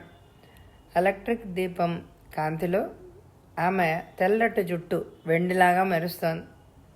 బంగారు ఫ్రేమున్న కళ్ళద్దాలు ముక్కు మీద కొంచెం కిందకి జారాయి. ధర్మారావు గారిని ఎవరు హత్య చేశారో నాకు తెలుసు అందామె. ఏదో చప్పుడు విని పరశురాం చటుకున కుర్చీలోంచి లేచి గుమ్మం వద్దకు పరిగెత్తాడు. తలుపు తెరిచి బయట వరాండా మీదకి చూశాడు. చారల పిల్లి అతన్ని చూసి పరిగెత్తుకుపోయింది. తనకి తెలిసిన రహస్యం చెప్పేలోగా ఆమెకు ఏదైనా ఆపద వస్తుందేమో అని పరశురాం భయపడ్డాడు. సమీపంలో ఎవరూ లేరని నిర్ధారణ చేసుకుని తలుపులు లోపల నుంచి మూసి పరశురాం ఆమె ముందుకు నడిచి నిలబడ్డాడు. చెప్పండి ఎవరో? పరశురాం గది నలువైపులా గమనిస్తూ, డిటెక్టివ్ నవలల్లో ఇటువంటి సమయంలోనే ఏ చిల్లులోంచో పిస్తోల్ పేలుతుంది. పిస్టల్ గుండు రహస్యాన్ని తాత్కాలికంగా మింగేస్తుంది. రాత్రి 11 గంటల ప్రాంతంలో ఒక అతను ధర్మారావు గారి కాటేజ్ వైపు వెళ్ళాడు. అతను మరెవరో కాదు, హోటల్ మేనేజర్ జయదేవ్. అప్పుడు మీరు ఎక్కడున్నారు? ఇక్కడే. ఎక్కడి నుంచి అతను వెళ్ళినట్టు ఊహించారా? ఆమె జవాబు ఇవ్వకుండా కుర్చీలోంచి లేచింది. లోపలున్న పడక గదిలోకి నడిచింది. పరశురాం ఆమెను అనుసరించాడు. తెరిచి ఉన్న కిటికీ వద్దకు వెళ్ళి నిలబడింది. ఆ లైట్ తీసేసి ఆమె పక్కకొచ్చి చూడండి అందామె. లైట్ తీసేసి పరశురాం కిటికీ దగ్గరగా వెళ్ళి కిందకి చూశాడు. ఎదురుగా ప్రత్యేకంగా నిర్మించిన ధర్మారావు కాటేజీ అతనికి స్పష్టంగా కనిపిస్తోంది. ఇక్కడి నుంచి చూశాను. జయదేవ్ లోపలికి వెళ్ళడం చూసారా? లోపలికి వెళ్ళాడో లేదో అని నేను చూడలేదు, కానీ ఆ కాటేజ్ గుమ్మం వైపు వెళ్ళాడు. అప్పుడే ఎవరో నన్ను పిలవడం వల్ల నేను ఇక్కడి నుంచి వెళ్ళవలసి వచ్చింది. పరశురాం చెవుల్లో జవుని చెప్పిన మాటలు మారు మ్రోగుతున్నాయి. ఎవరో ధర్మారావుని కలుసుకోవడానికి వచ్చి ఉండొచ్చు. ఆ మిస్టర్ క్యూని చూసి ఈమె జయదేవ్ అని పొరపడుతోందేమో. అతను జయదేవ్ కాదేమో. నేను గుడ్డిదాన్ని కాదు అందామె క్లుప్తంగా. కానీ జయదేవ్ ధర్మారావు గారిని ఎందుకు హత్య చేస్తాడు? అది మీరు కనుక్కోవాలి. అంతేనా? చెప్పింది చాలదా అందామె నవ్వుతూ. పరశురాం ఎలక్ట్రిక్ లైట్ వేసి ముందు గదిలోకి వెళ్ళాడు. ఈసారి ఆమె వైపు చూసి గదిలోంచి బయటకు నడిచాడు. టైం 1 గంట దాటింది. డిటెక్టివ్ పరశురాం జయదేవ్ గదిలోకి ప్రవేశించాడు. అతడు కుర్చీలో కూర్చుని గుర్రు పెడుతున్నాడు. పరశురాము తన బూట్లతో చప్పుడు చేశాడు. జయదేవ్ ఉలిక్కిపడి లేచాడు. మీరా సార్ అన్నాడు అతను. నిజం నిప్పు లాంటిది, అబద్ధాన్ని కాల్చేస్తుంది అన్నాడు పరశురాం. పరశురాం మాటలు అర్థం కానట్టు జయదేవ్ మౌనం వహించాడు. ఇవాళ రాత్రి 11 గంటల ప్రాంతంలో మీరు ధర్మారావు గారి కాటేజ్ వైపు ఎందుకు వెళ్ళారు? నేను వెళ్ళలేదు. మీరు వెళ్ళడం చూసిన వాళ్ళు అన్నారు. జయదేవ్ మొహాన్ని భయం ఆవరించింది. గాలిలో కదిలే గడ్డి పరకలాగా అతడు వణికిపోతున్నాడు. నన్ను నమ్మండి, నేను వెళ్ళలేదు. ఏదో ముఖ్యమైన పని మీద 11 ప్రాంతంలో ఎవరో వస్తారని ధర్మారావు గారు సాయంత్రం నాతో చెప్పారు. ఆ వ్యక్తిని వాళ్ళు చూసి ఉండాలి. ఎవరా వ్యక్తి? నాకు తెలియదండి అన్నాడు జయదేవ్. పరశురాం కళ్ళు మూసుకున్నాడు. 11 ప్రాంతంలో ధర్మారావుని కలుసుకున్న ఈ మిస్టర్ క్యూ ఎవరు? మిస్టర్ క్యూ జయదేవ్ అని సూర్యకాంతం పొరపడిందా? లేక జయదేవ్ని ఆమె నిజంగా పోల్చిందా? తటాలున్న పరశురాం మెదడుకి ఏదో తట్టింది. పరశురాం మరోసారి జయదేవ్ వైపు చూసి వడివడిగా బయటికి వెళ్ళిపోయాడు. ధర్మారావు కాటేజీలోకి ప్రవేశించాడు. ఇన్స్పెక్టర్ నాయర్ డాక్టర్ గిరితో ఏదో మాట్లాడుతున్నాడు. పరశురాం తిన్నగా గిరి నిలబడ్డ చోటికి వెళ్ళాడు. గిరిగారు, మీరోసారి నాతో రావాలి అన్నాడు పరశురాం. ఎక్కడికి? గిరి ప్రశ్నించాడు. ఎందుకు అన్నాడు నాయర్. పరశురాం జవాబు ఇవ్వలేదు. డాక్టర్ గిరి చేయబట్టుకుని పరశురాం తొందరగా బయటికి కదిలాడు. గిరి మాట్లాడకుండా అతడితో వెళ్ళాడు. మరుక్షణంలో తన ల్యాంబరేటార్ని జోరుగా మీనియర్స్ క్లబ్ వైపు పోనిచ్చాడు. క్లబ్ ముందు ల్యాంబరేటర్ ఆపి పరశురాం కిందకి దిగాడు. గిరివైపు అదోలా చూస్తూ, లోపలికి పదండి, ఇంతకుముందు మీరు ఎక్కడ కూర్చున్నారో చూపించండి అన్నాడు. విశాలమైన ముందర హాల్లోకి డాక్టర్ గిరి ప్రవేశించాడు. రాత్రి 2 కావస్తోంది. క్లబ్ లోపల గదుల్లోంచి ఏవేవో ధ్వనులు వస్తున్నా హాల్ అంతా మాత్రం కొంత నిశ్శబ్దంగానే ఉంది. డిటెక్టివ్ పరశురాం ఒక్కసారి హాల్ అంతటిని పరీక్షగా చూశాడు. గిరి ఒక టేబుల్ వద్దకు వెళ్ళి పరశురాముని దగ్గరగా రమ్మన్నట్టు సౌజ్ఞ చేశాడు. పరశురాం ఆ టేబుల్ దగ్గరగా వెళ్ళాడు. టేబుల్ నలువైపులా 4 కుర్చీలు ఉన్నాయి. నేను ఇక్కడే కూర్చుని జమున అందించిన టీ తాగాను అన్నాడు గిరి. పరశురాం పరీక్షగా టేబుల్ కింద భాగాన్ని చూశాడు. చటుక్కున అతని కళ్ళు మెరిశాయి. టేబుల్ కింద నేల మీద ఏదో ఉల్లిపొర కాగితం పడింది. ఆకుపచ్చగా మెరుస్తున్న కాగితాన్ని అతడు ముందుకు వంగి తీశాడు. ఒక్కసారి దాన్ని పరీక్షగా చూసి అదేమిటో గుర్తించి పరశురాం దాన్ని తన కోటు జోబులో వేసుకున్నాడు. గిరిగారు, జమునతో మీకు చాలా కాలం నుంచి పరిచయం ఉందా? లేదండి, మద్రాసు వచ్చాక ఈ క్లబ్లో మొట్టమొదటిసారిగా ఆమెను చూశాను. ధర్మారావు గారితో ఆమె ఎంతో హుషారుగా మాట్లాడేది. ఆయనతో టేబుల్ టెన్నిస్ ఆడుతూ ఉండేది. ఎప్పుడూ ధర్మారావు గారితో నేను కలిసి ఉండడం వల్ల నన్ను కూడా పలకరిస్తూ ఉండేది. మీరు తాగిన టీలో ఆమె ఏదైనా కలిపిందని మీరు అనుమానిస్తున్నారా? టీలో ఏదో కలపబడిందని నేను చెప్పగలను. అది ఎవరు కలిపింది చెప్పడం సాధ్యం కాదు. అయినప్పటికీ జమున ఆ టీ కప్పును మీకు చూపించడం వల్ల మనం ఆమెని అనుమానించాలి. ఆమెకి మీతో ఏదైనా విరోధం ఉందా? విరోధానికి తావిచ్చేంత బాగా ఆమె నాకు తెలీదండి. ఆమెకి నేను ఎటువంటి అపకారం చేయలేదు. ఏదైనా ఉపకారం చేసే అవకాశం కూడా నాకు చిక్కలేదు. డిటెక్టివ్ పరశురాం ఒక నిమిషం పాటు ఆలోచిస్తూ మాట్లాడకుండా ఉండిపోయాడు. అతడి మెదడులో ఎన్నో ఆలోచనలు తిరుగుతున్నాయి. జమున ఈ పని స్వయంగా తన కోసమే చేసిందా, లేక ఎవరికోసమైనా ఏదో కారణం వల్ల చేసిందా? ఈ ప్రశ్నలకి జవాబు దొరకలేదు.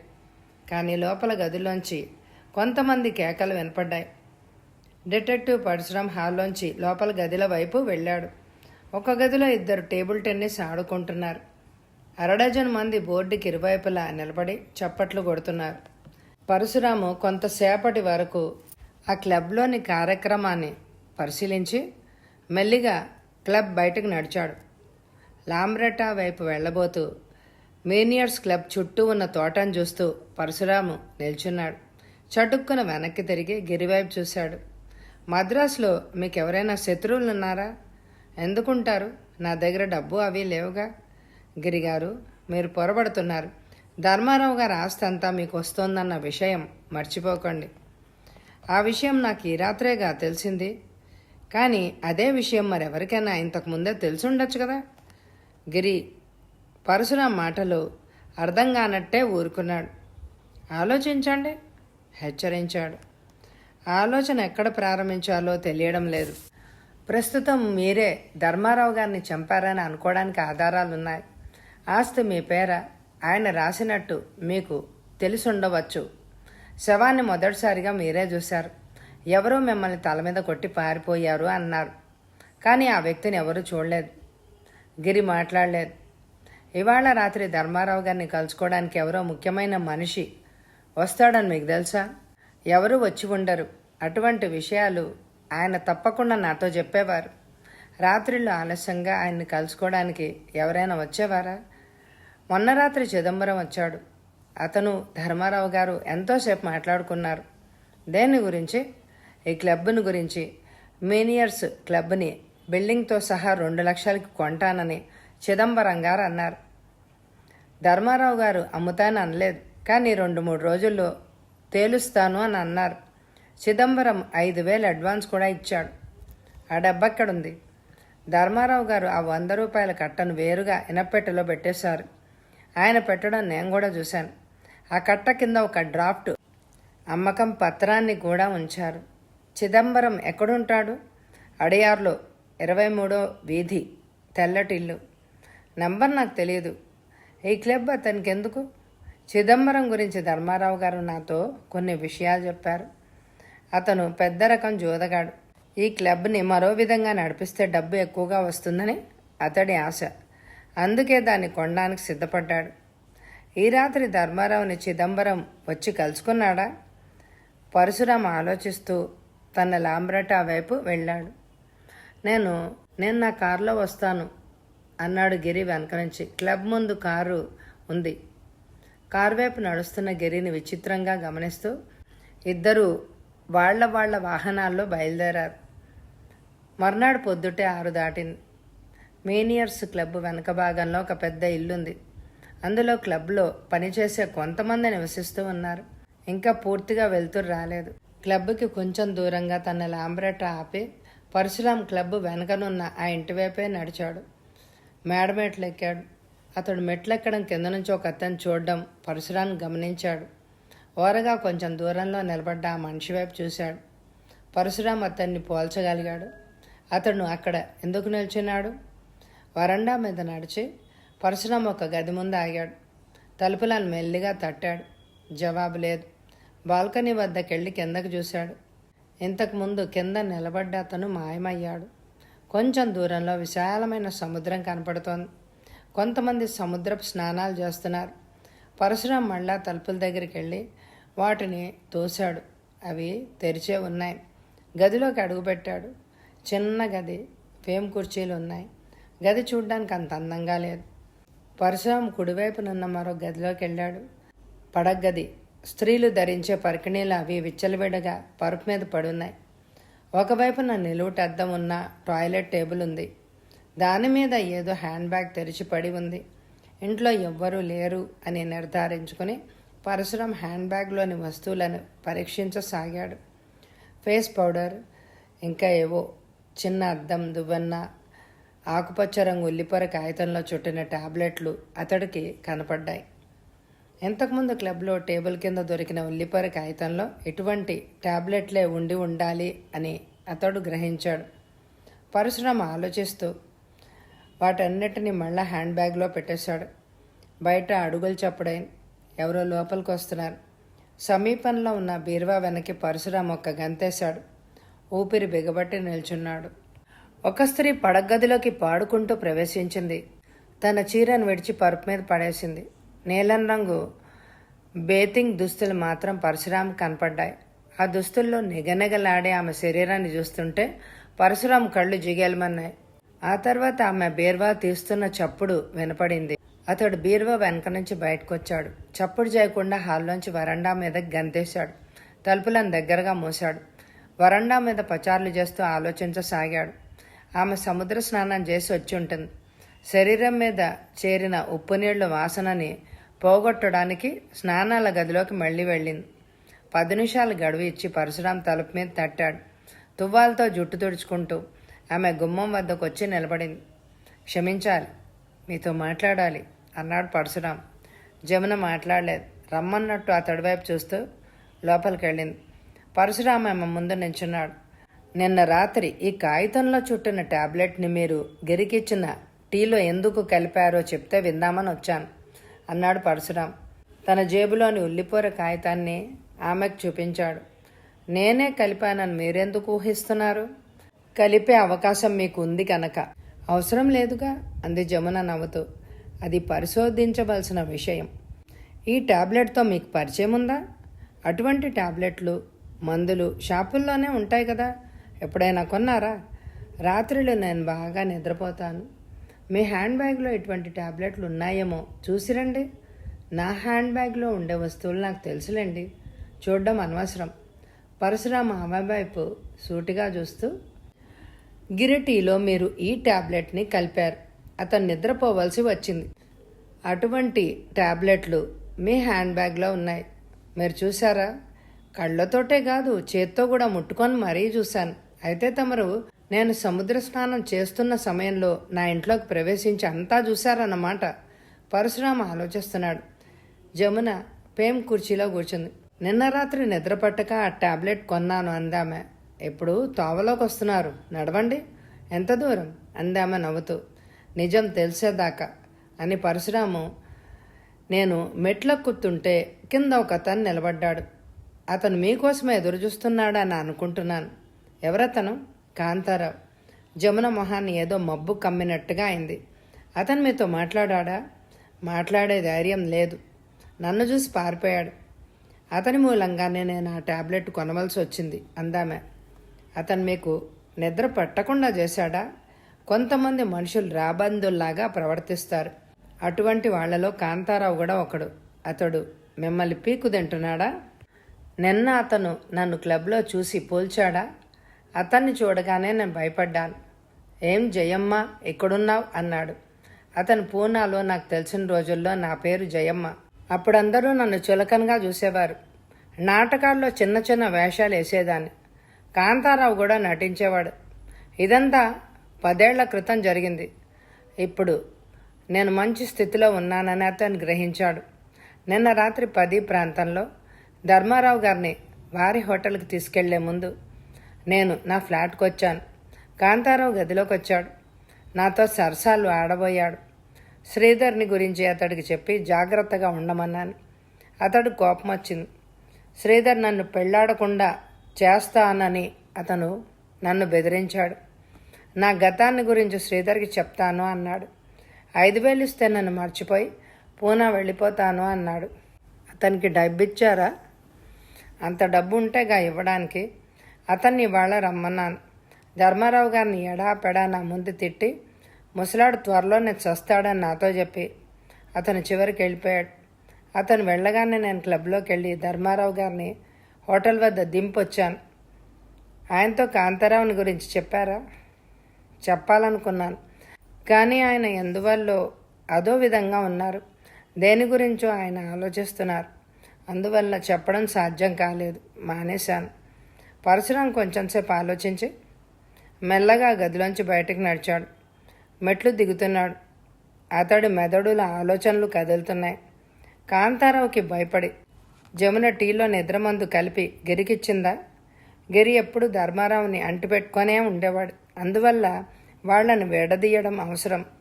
ఈ పని జమున ఎందుకు చేసింది? కాంతారావు కోసమేనా?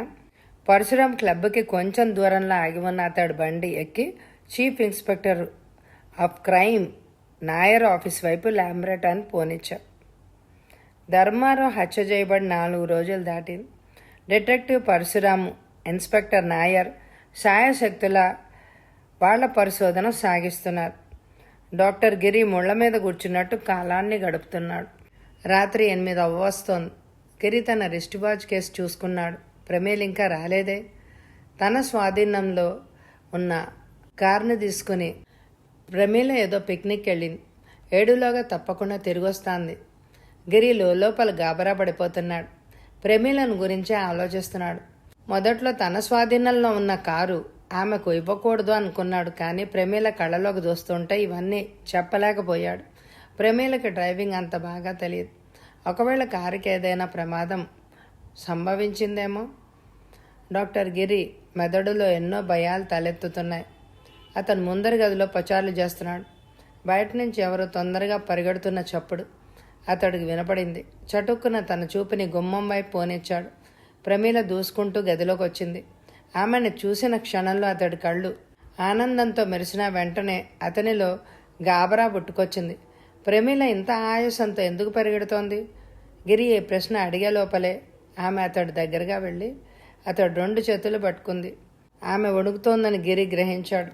ప్రమీల, ఏమైంది? అడిగాడు అతను. ప్రమీల వెంటనే జవాబు ఇవ్వలేదు. తలెత్తి అతడి వైపే తదేకంగా చూస్తూ ఉండిపోయింది. ప్రమీల, భయపడకు, నన్ను మన్నించాలి అందామె. ఎందుకు? నేను చెప్పినట్లు చెయ్యలేనందుకు. పిక్నిక్ అవగానే చీకట్లో ఒంటరిగా వస్తున్నాను. నా వెనకనే ఎవరో కారులో తొందరగా వస్తోంది. రోడ్డుకి కొంచెం ఎడంగా కారును పోనిచ్చి వెనక వస్తున్న కారుకి ముందుకు పోనిమ్మని సౌజ్ఞ చేశాను. ఆ టైంలో రోడ్డు మీద మరే కార్లు లేవు. ఆ కారు వెనక నుంచి స్పీడ్గా వచ్చి నా కారుని గట్టిగా రాసుకుంటూ ముందుకు పోయింది. గాబరాతో కారుని ఇంకా ఎడం వైపుకి తిప్పి సడన్ బ్రేక్ వేసి ఆపాను. కానీ ఆగేలోగా బంపర్ రోడ్డు పక్కనున్న చింత చెట్టుకు గుద్దుకుంది. గట్టిగా 4-5 సార్లు హారన్ వేశాను. ఆ కారు ఆగుతుందని అనుకున్నాను, కానీ ఆగలేదు. ప్రమీల బరువుగా ఊపిరి పీలుస్తూ అంది. గిరి ఆమె భుజాన్ని తట్టాడు. పర్వాలేదులే, నీ ప్రాణం దక్కింది. ఈ రోజుల్లో టాక్సీ వాళ్ళు చాలా ర్యాష్గా కార్లు తోలుతుంటారు. అతడి మాటకు అడ్డొస్తూ, అది టాక్సీ కాదు, నల్లటి కారు. మరి నంబర్ చూసావా? చూసుంటే పాటికి పోలీస్ రిపోర్ట్ ఇచ్చి ఉండేదాన్ని. రోడ్డు మీద ఎంతో ఖాళీగా ఉన్న ఆ కారు ఆ విధంగా రాసుకుపోవడం నాకు ఆశ్చర్యంగా ఉంది కదూ. ఆమెను విడిచిపెట్టి గిరి కళ్ళు మూసుకున్నాడు. ఇంతవరకు ఒక మామూలు ప్రమాదంగా అగిపించిన సంఘటనలోంచి ఏదో కొత్త అర్థం అతనికి తట్టింది. ప్రమీలను చంపడం కోసం ఈ ప్రమాదాన్ని ఎవరైనా సృష్టించారా? మళ్ళా ఆమె దగ్గరగా అతను వెళ్ళాడు. ఆమె మొహంలోకి చూశాడు. ప్రమీల, ఆ కార్ నంబర్ నీ మెదడులో ఎక్కడో దాగుంటుంది.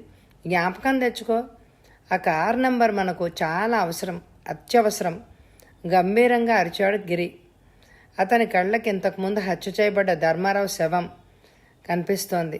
ధర్మారావుని చంపిన వ్యక్తి ఈమెను కూడా హతమార్చడానికి ప్రయత్నిస్తున్నాడా?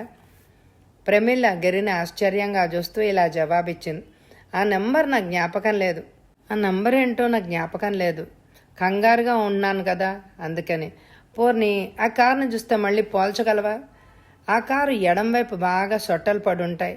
దాన్ని బట్టి గుర్తించవచ్చేమో. గిరికి ఆ విషయం ఆమె చెప్పేదాకా తట్టలేదు. ఆ నల్లటి ఫోర్డ్ కారుకి ఎడం వైపున బాగా దెబ్బలు తగులుంటాయి. మద్రాసులో ఎన్నో నల్ల ఫోర్డ్ కార్లు ఉంటాయి. అందులో ఈ కారు ఎలా కనుక్కోవడం? అది కష్టమైన పనే. ప్రమీల, ఇప్పుడు నాకంతా అర్థమైంది. నిన్ను హత్య చేయడానికి ఆ కారులో ఉన్నవాళ్ళు ప్రయత్నించి ఉంటారు. ఇటుపైన నువ్వు జాగ్రత్తగా ఉండాలి అన్నాడు గిరి. హత్య? నన్ను హత్య చేస్తే వాళ్ళకేం వస్తుంది? ఏదో ఉద్యోగం చేస్తూ ఒంటరిగా జీవిస్తున్నాను. అనవసరంగా లేనిపోనివన్నీ ఊహించుకొని బాధపడకు. అవును అంటూ గిరి 2 అడుగులు గుమ్మం వైపు వేశాడు. బయట హోటల్ మేనేజర్ జయదేవ్ నిలబడి ఉన్నాడు. గిరిని చూడగానే క్షమించండి అన్నాడు జయదేవ్. గిరి ముందు గంతేసి జయదేవ్ మొహంలోకి సూటిగా చూశాడు. ఏం కావాలి? మీతో మాట్లాడాలనే వచ్చాను. లోపల ఎవరో ఉన్నారని గ్రహించి ఇక్కడ నిలబడ్డాను. మా మాటలన్నీ విన్నావా? వినిపించాయిలేండి. నన్ను పిలవలేదే? జయదేవ్ కంగారుగా అటు ఇటు చూస్తున్నాడు. బక్కపల్చగా వికృతంగా ఉన్న జయదేవ్ని చూస్తుంటే ఇంతకుముందు ఎవరో హంతకుల్ని చూసిన గుర్తొస్తోంది. ఇటుపైన నాతో ఏదైనా పనుంటే బయట నుంచి పిలువు. అలా పిల్లిలాగా గుమ్మం దగ్గర నిలబడ్డం నాకు ఇష్టముండదు, గిరి హెచ్చరించాడు.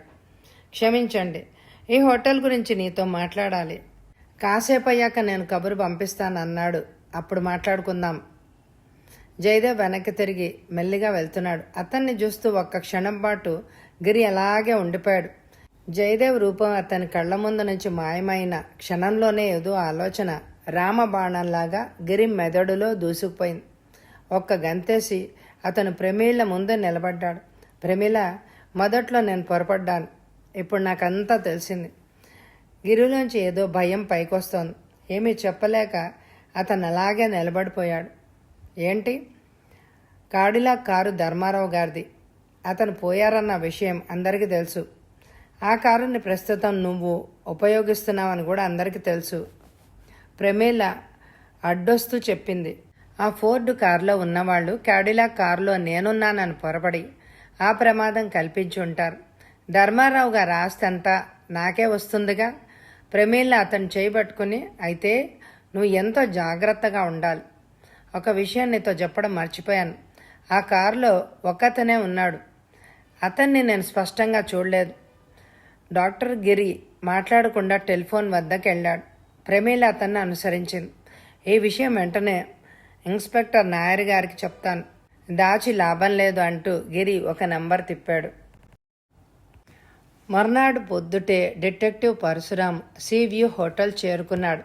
హోటల్ ముందు ఆగి ఉన్న కారును ఓరగా చూస్తూ ఎడంవైపు ఉన్న కారు షెడ్ల వైపు పరశురాం నడిచాడు. ఒక షెడ్లో ఉన్న కారు మీదకి అతడి దృష్టి వెళ్ళింది. డిటెక్టివ్ పరశురాం అటు ఇటు చూసి సమీపంలో ఎవ్వరూ లేరని దృఢపరుచుకుని కారు షెడ్లోకి మెల్లగా ప్రవేశించాడు. బయట వాళ్ళకి తను కనపడకుండా ఉండేందుకు ఒక తలుపును మూసేశాడు. నల్లటి ఫోర్డ్ కార్. ఎడం వైపునున్న మడ్గార్ల మీద చాలా సొట్టలుండడం పరశురాము ఆశ్చర్యంతోనే గమనించాడు. కారు తలుపు తెరిచి లోపలికి వంగి పరీక్షిస్తున్నాడు. అప్పుడే ఏదో చప్పుడు విని పరశురాం లేచి నిలబడ్డాడు. హోటల్ మేనేజర్ జయదేవ్ అతడికి ఎదురుగా నిల్చునున్నాడు. ఈ కారు ఎవరిది?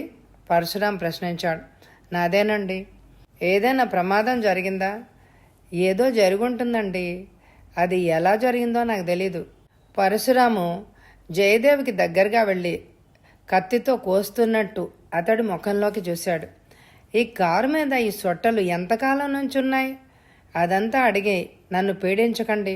ధర్మారావు గారు పోయినప్పటి నుంచి నన్ను అందరూ అష్ట కష్టాలు పెడుతున్నారు. ఇదంతా చూస్తుంటే ఉద్యోగం మాని ఎక్కడికైనా పోదామని అనిపిస్తోంది అన్నాడు అతను. పరశురాం జయదేవ్ నెక్ టైని గట్టిగా పట్టుకున్నాడు. నేను అడిగిన ప్రశ్నకి జవాబు ఇవ్వలేదు. నన్ను వదలండి. ధర్మారావు గారిని నేను చంపలేదు. జయదేవ్ వణికిపోతూ అరిచాడు. నీ కారుకి ఏదైనా ప్రమాదం సంభవించిందా? పరశురాం మళ్ళీ అడిగాడు. నాకు తెలియదు. నిన్న సాయంత్రం ఆఫీస్ పని పూర్తి చేసుకుని రాత్రి 9ంటికి గ్యారేజ్లోకి వచ్చాను. కారు ఇక్కడ లేదు. హోటల్ ముందుంది. అక్కడ ఎవరు పెట్టారో నాకు తెలియదు. అప్పటికే బాగా అలసిపోయి ఉన్నాను. వెంటనే కారులో ఇంటికి వెళ్ళిపోయాను. అయితే నీ కారుని ఎవరో దొంగిలించి ఉంటారంటావా? అవునండి. పోలీస్ రిపోర్ట్ ఇచ్చావా?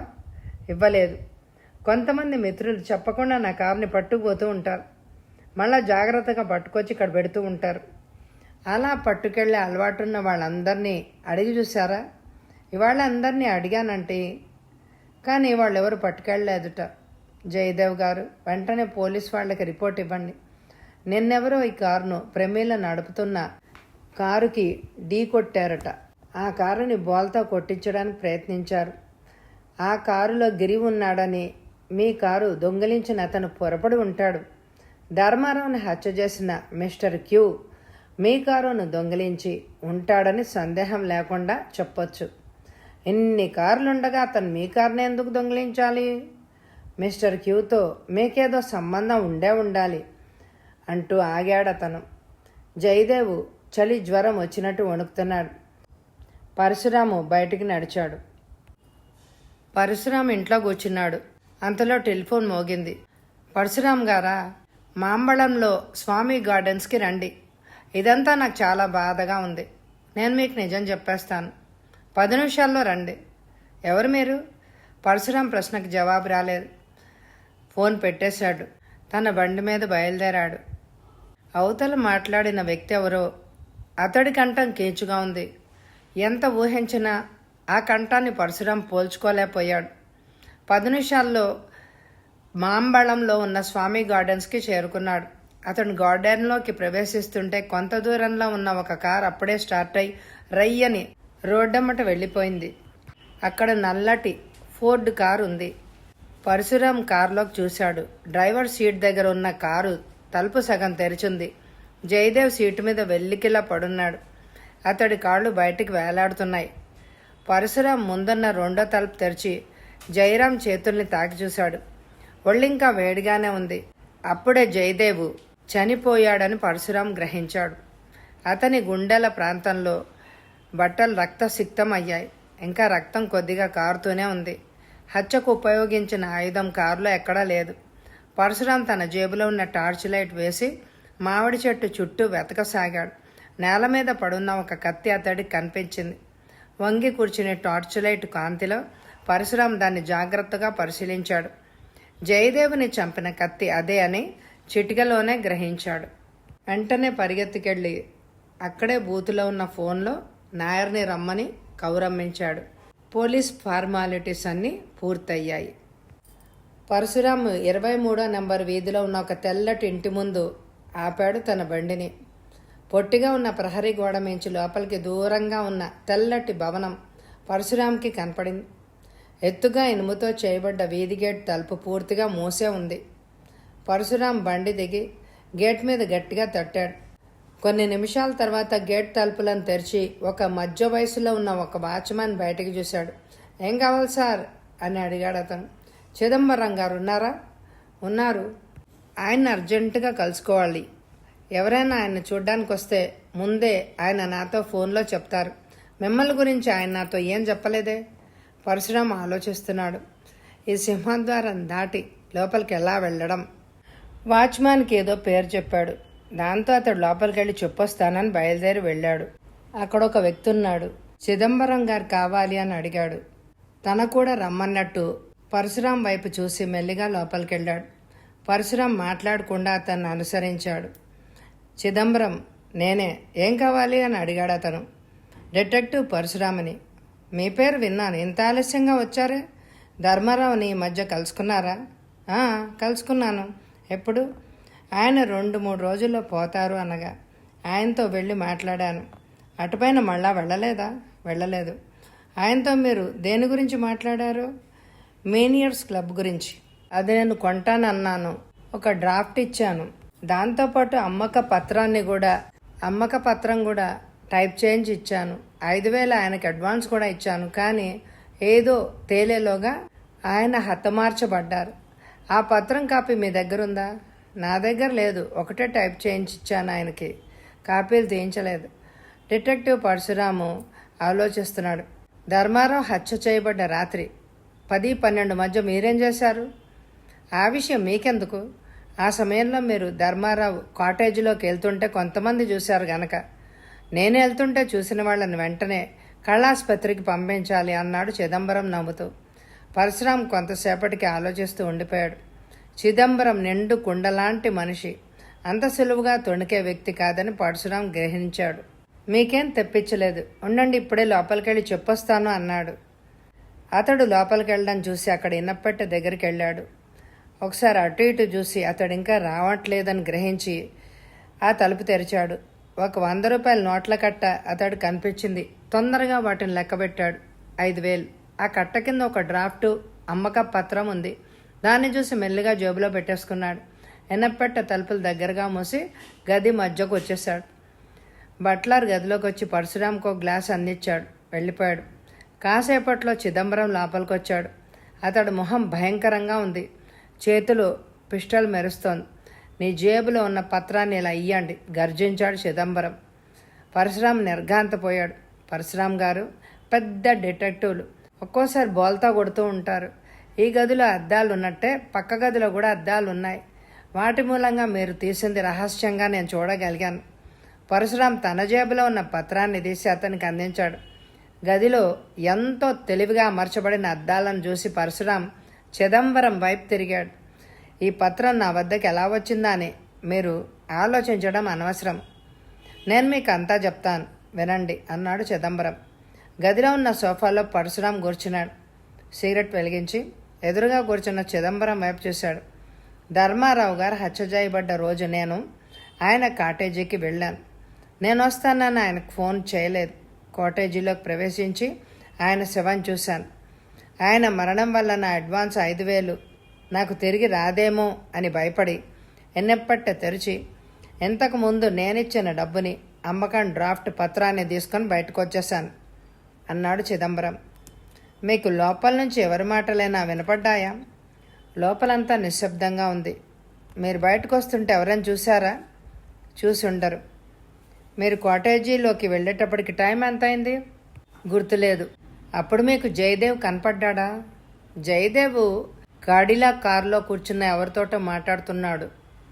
ధర్మారావు గారు ఎక్కడికైనా వెళ్ళిపోతున్నారేమో అని మొదట్లో అనుకున్నాను. కానీ ఎవరో స్త్రీ ఆ కారులో ఉంది. నా కారు హోటల్లోకి ప్రవేశిస్తుంటే ఆమె ఆ కారుని బయటకి తోలుకుపోతోంది. ఆమెను గుర్తుపట్టారా? తొందరలో చూశాను. ఆమెను పోల్చలేదు. జయదేవ్ కారులో కూర్చుని ఆమెతో మాట్లాడా?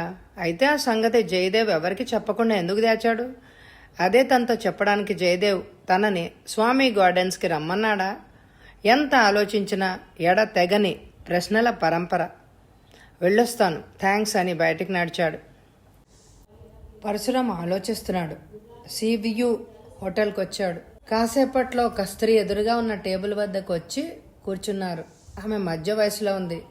ఇంతవరకు ప్రమీలతో ఆప్యాయంగా తిరిగే వామన్రావు ఈ మధ్య వయసులో ఉన్న స్త్రీతో ఎందుకు అక్కడికి వచ్చాడో పరశురాం ఊహించలేకపోయాడు. వాళ్ళిద్దరినే చూస్తున్నాడు. కాసేపు వాళ్ళు మాట్లాడుకున్నారు. తర్వాత ఆమె తన హ్యాండ్ బ్యాగ్ తెరిచి అందులోంచి ఏదో తీసి అతడికి అందించింది. వామన్రావు దాన్ని జాగ్రత్తగా జేబులో ఉంచుకున్నాడు. 10 నిమిషాల్లో ఆమె వెళ్ళిపోయింది. పరశురాం వామన్రావు దగ్గరికి వెళ్ళాడు. మీరా అన్నాడు వామన్రావు. కొత్త పెట్టెను పట్టారే అన్నాడు పరశురాం. నా వయసుకు సరిపోతుంది, ఆమెను పెళ్లాడబోతున్నాను. అలాగా, ఆమెది కూడా ఈ ఊరేనా? కాదండి, హైదరాబాదు. నేను రమ్మంటేనే వచ్చింది. కంగ్రాచ్యులేషన్స్ అని పరశురాం కుర్చీలోంచి లేచి వెళ్ళిపోయాడు. డిటెక్టివ్ పరశురాం కొత్త పనిలో చేరిన హోటల్ మేనేజర్ని కలుసుకున్నాడు. కొన్ని విషయాలు కనుక్కున్నాక హైదరాబాదులో ఉన్న తన మిత్రుడికి ఫోన్ చేసి మరికొన్ని విషయాలు తెలుసుకోమన్నాడు. రాత్రి 10 అయింది. ప్రమీలకి నిద్రపట్టలేదు. ఆమె బీచ్లోకి నడిచింది. సముద్రపు గాలి హోరుమని వీస్తోంది. ఆమె మనసులో గిరి మెదులుతున్నాడు. ఆమె మెల్లగా నడుస్తోంది. వెనకాల ఎవరివో అడుగుల చప్పుడు వినిపిస్తోంది. ఇంతలో వెనక నుంచి వచ్చి ఆమెను బలంగా పట్టుకొని పీక పిసకడానికి ప్రయత్నిస్తున్నారు ఎవరో. ఆమె శాయశక్తిలా పోట్లాడింది. ఎదుటి వ్యక్తి చేతుల్ని పళ్లతో కొరికింది, రక్కింది. అదే సమయంలో ఎవరో ఆమెను రక్షించారు. కొంతసేపటి వరకు ఆమెకు ఏం జరిగిందో బోధపడలేదు. ఇసుకలో వెల్లికలా పడుకుని ప్రమీల మెల్లగా కళ్ళు తెరిచింది. ఆమెకు పక్కన ఎవరో కూర్చునున్నారు. ఆ కూర్చున్న వ్యక్తి ఎవరో ఆమెకు తెలియదు. ఇందాక తనని చంపడానికి ప్రయత్నించిన మనిషి అతడే అయి ఉంటాడని భయపడుతోంది. మీరు భయపడకండి, నేను డిటెక్టివ్ పరశురాం. మీకు గండం తప్పినందుకు సంతోషిస్తున్నాను, కానీ ఆ మనిషిని పట్టుకోలేకపోయినందుకు విచారిస్తున్నాను. పరశురాం మాటలు విని ప్రమీలకి ధైర్యం వచ్చింది. మీరా? ఇక్కడికి మీరెలా వచ్చారు? ఇవాళ రాత్రి కొన్ని విషయాలు నాకు తెలిసాయి. అప్పటి నుంచి మిమ్మల్ని ఒక కంటితో చూడడం మంచిది అని ఊహించి ఈ హోటల్కి వచ్చాను. మీరు ఇలా ఒంటరిగా బీచ్లో వెళ్తుంటే మిమ్మల్ని కొంచెం దూరంలో నుంచే అనుసరించాను. పరశురాం గారు, ఆ మధ్య నా కారు బోల్తా కొట్టించడానికి జరిగింది. మళ్ళీ ఇప్పుడు ఈ ప్రయత్నం అంది ప్రమీల. చూడండి ప్రమీల గారు, ధర్మారావు హత్యను గురించి మీరేదో దాస్తున్నారు. కానీ ఆ రహస్యాన్ని మీరు పూర్తిగా దాచగలరనే నమ్మకం హంతకుడికి లేకపోవచ్చు. ఆ రహస్యాన్ని భద్రపరచడం కోసం హంతకుడు మిమ్మల్ని చంపడానికి ప్రయత్నిస్తున్నాడు అని నా నమ్మకం. ఆయన హత్య గురించి నాకేం తెలియదండి. మునుపు మీరు వామన్రావు కలిసి తిరిగేవారు. అవును, సినిమాకు కూడా వెళ్ళేవాళ్ళం, బీచ్కి వెళ్ళేవాళ్ళం. ధర్మారావు హత్య జరిగిన రోజున అతను మీతోనే ఉన్నాడా? మిమ్మల్ని ఇక్కడే వదిలి ఎక్కడికైనా వెళ్ళాడా? ఒకసారి వెళ్ళాడండి, మళ్ళీ తిరిగి వచ్చేశాడు. అతను వెళ్ళి ఎంతసేపట్లో వచ్చాడు? 5 నిమిషాల్లో. 5 నిమిషాల్లో ధర్మారావుని హత్య చేసి వామన్రావు సునాయాసంగా వచ్చి ఉండొచ్చుగా. మీరు చెప్పింది నేను నమ్మలేను. అతను నన్ను కూడా హోటల్కి రమ్మన్నాడు. నేను రానంటే ఒంటరిగానే వెళ్ళాడు. ధర్మారావు గారిని హత్య చేయడానికి అతను వెళ్ళుంటే నన్ను కూడా పిలుస్తాడా? డిటెక్టివ్ పరశురాం కొంచెం ఆలోచించాడు. ఆమెను ఇలా అడిగాడు. మీకు తల్లి తండ్రి ఉన్నారా? 16 ఏళ్ల క్రితం నేను చాలా చిన్నపిల్లని. అప్పుడు మా నాన్న ఉండేవాడు, కానీ నాకు అసలు అతని గురించి జ్ఞాపకం ఏమీ లేదు. మర్చిపోయాను. అసలు మీ దేవురు? అది కూడా నాకు అసలు జ్ఞాపకం లేదు.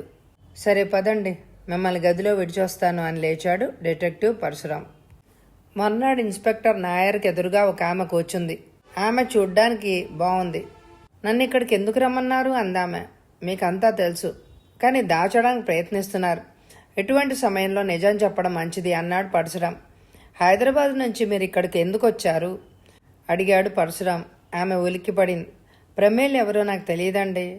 ఆమె మీకు బాగా తెలుసు. ఆమెను వెతకడం కోసం మీరు వామన్రావుని పంపించారు. అతన్ని నేను పంపలేదు. రావ్ అండ్ పాల్ అడ్వకేట్లు అతన్ని నియమించారు.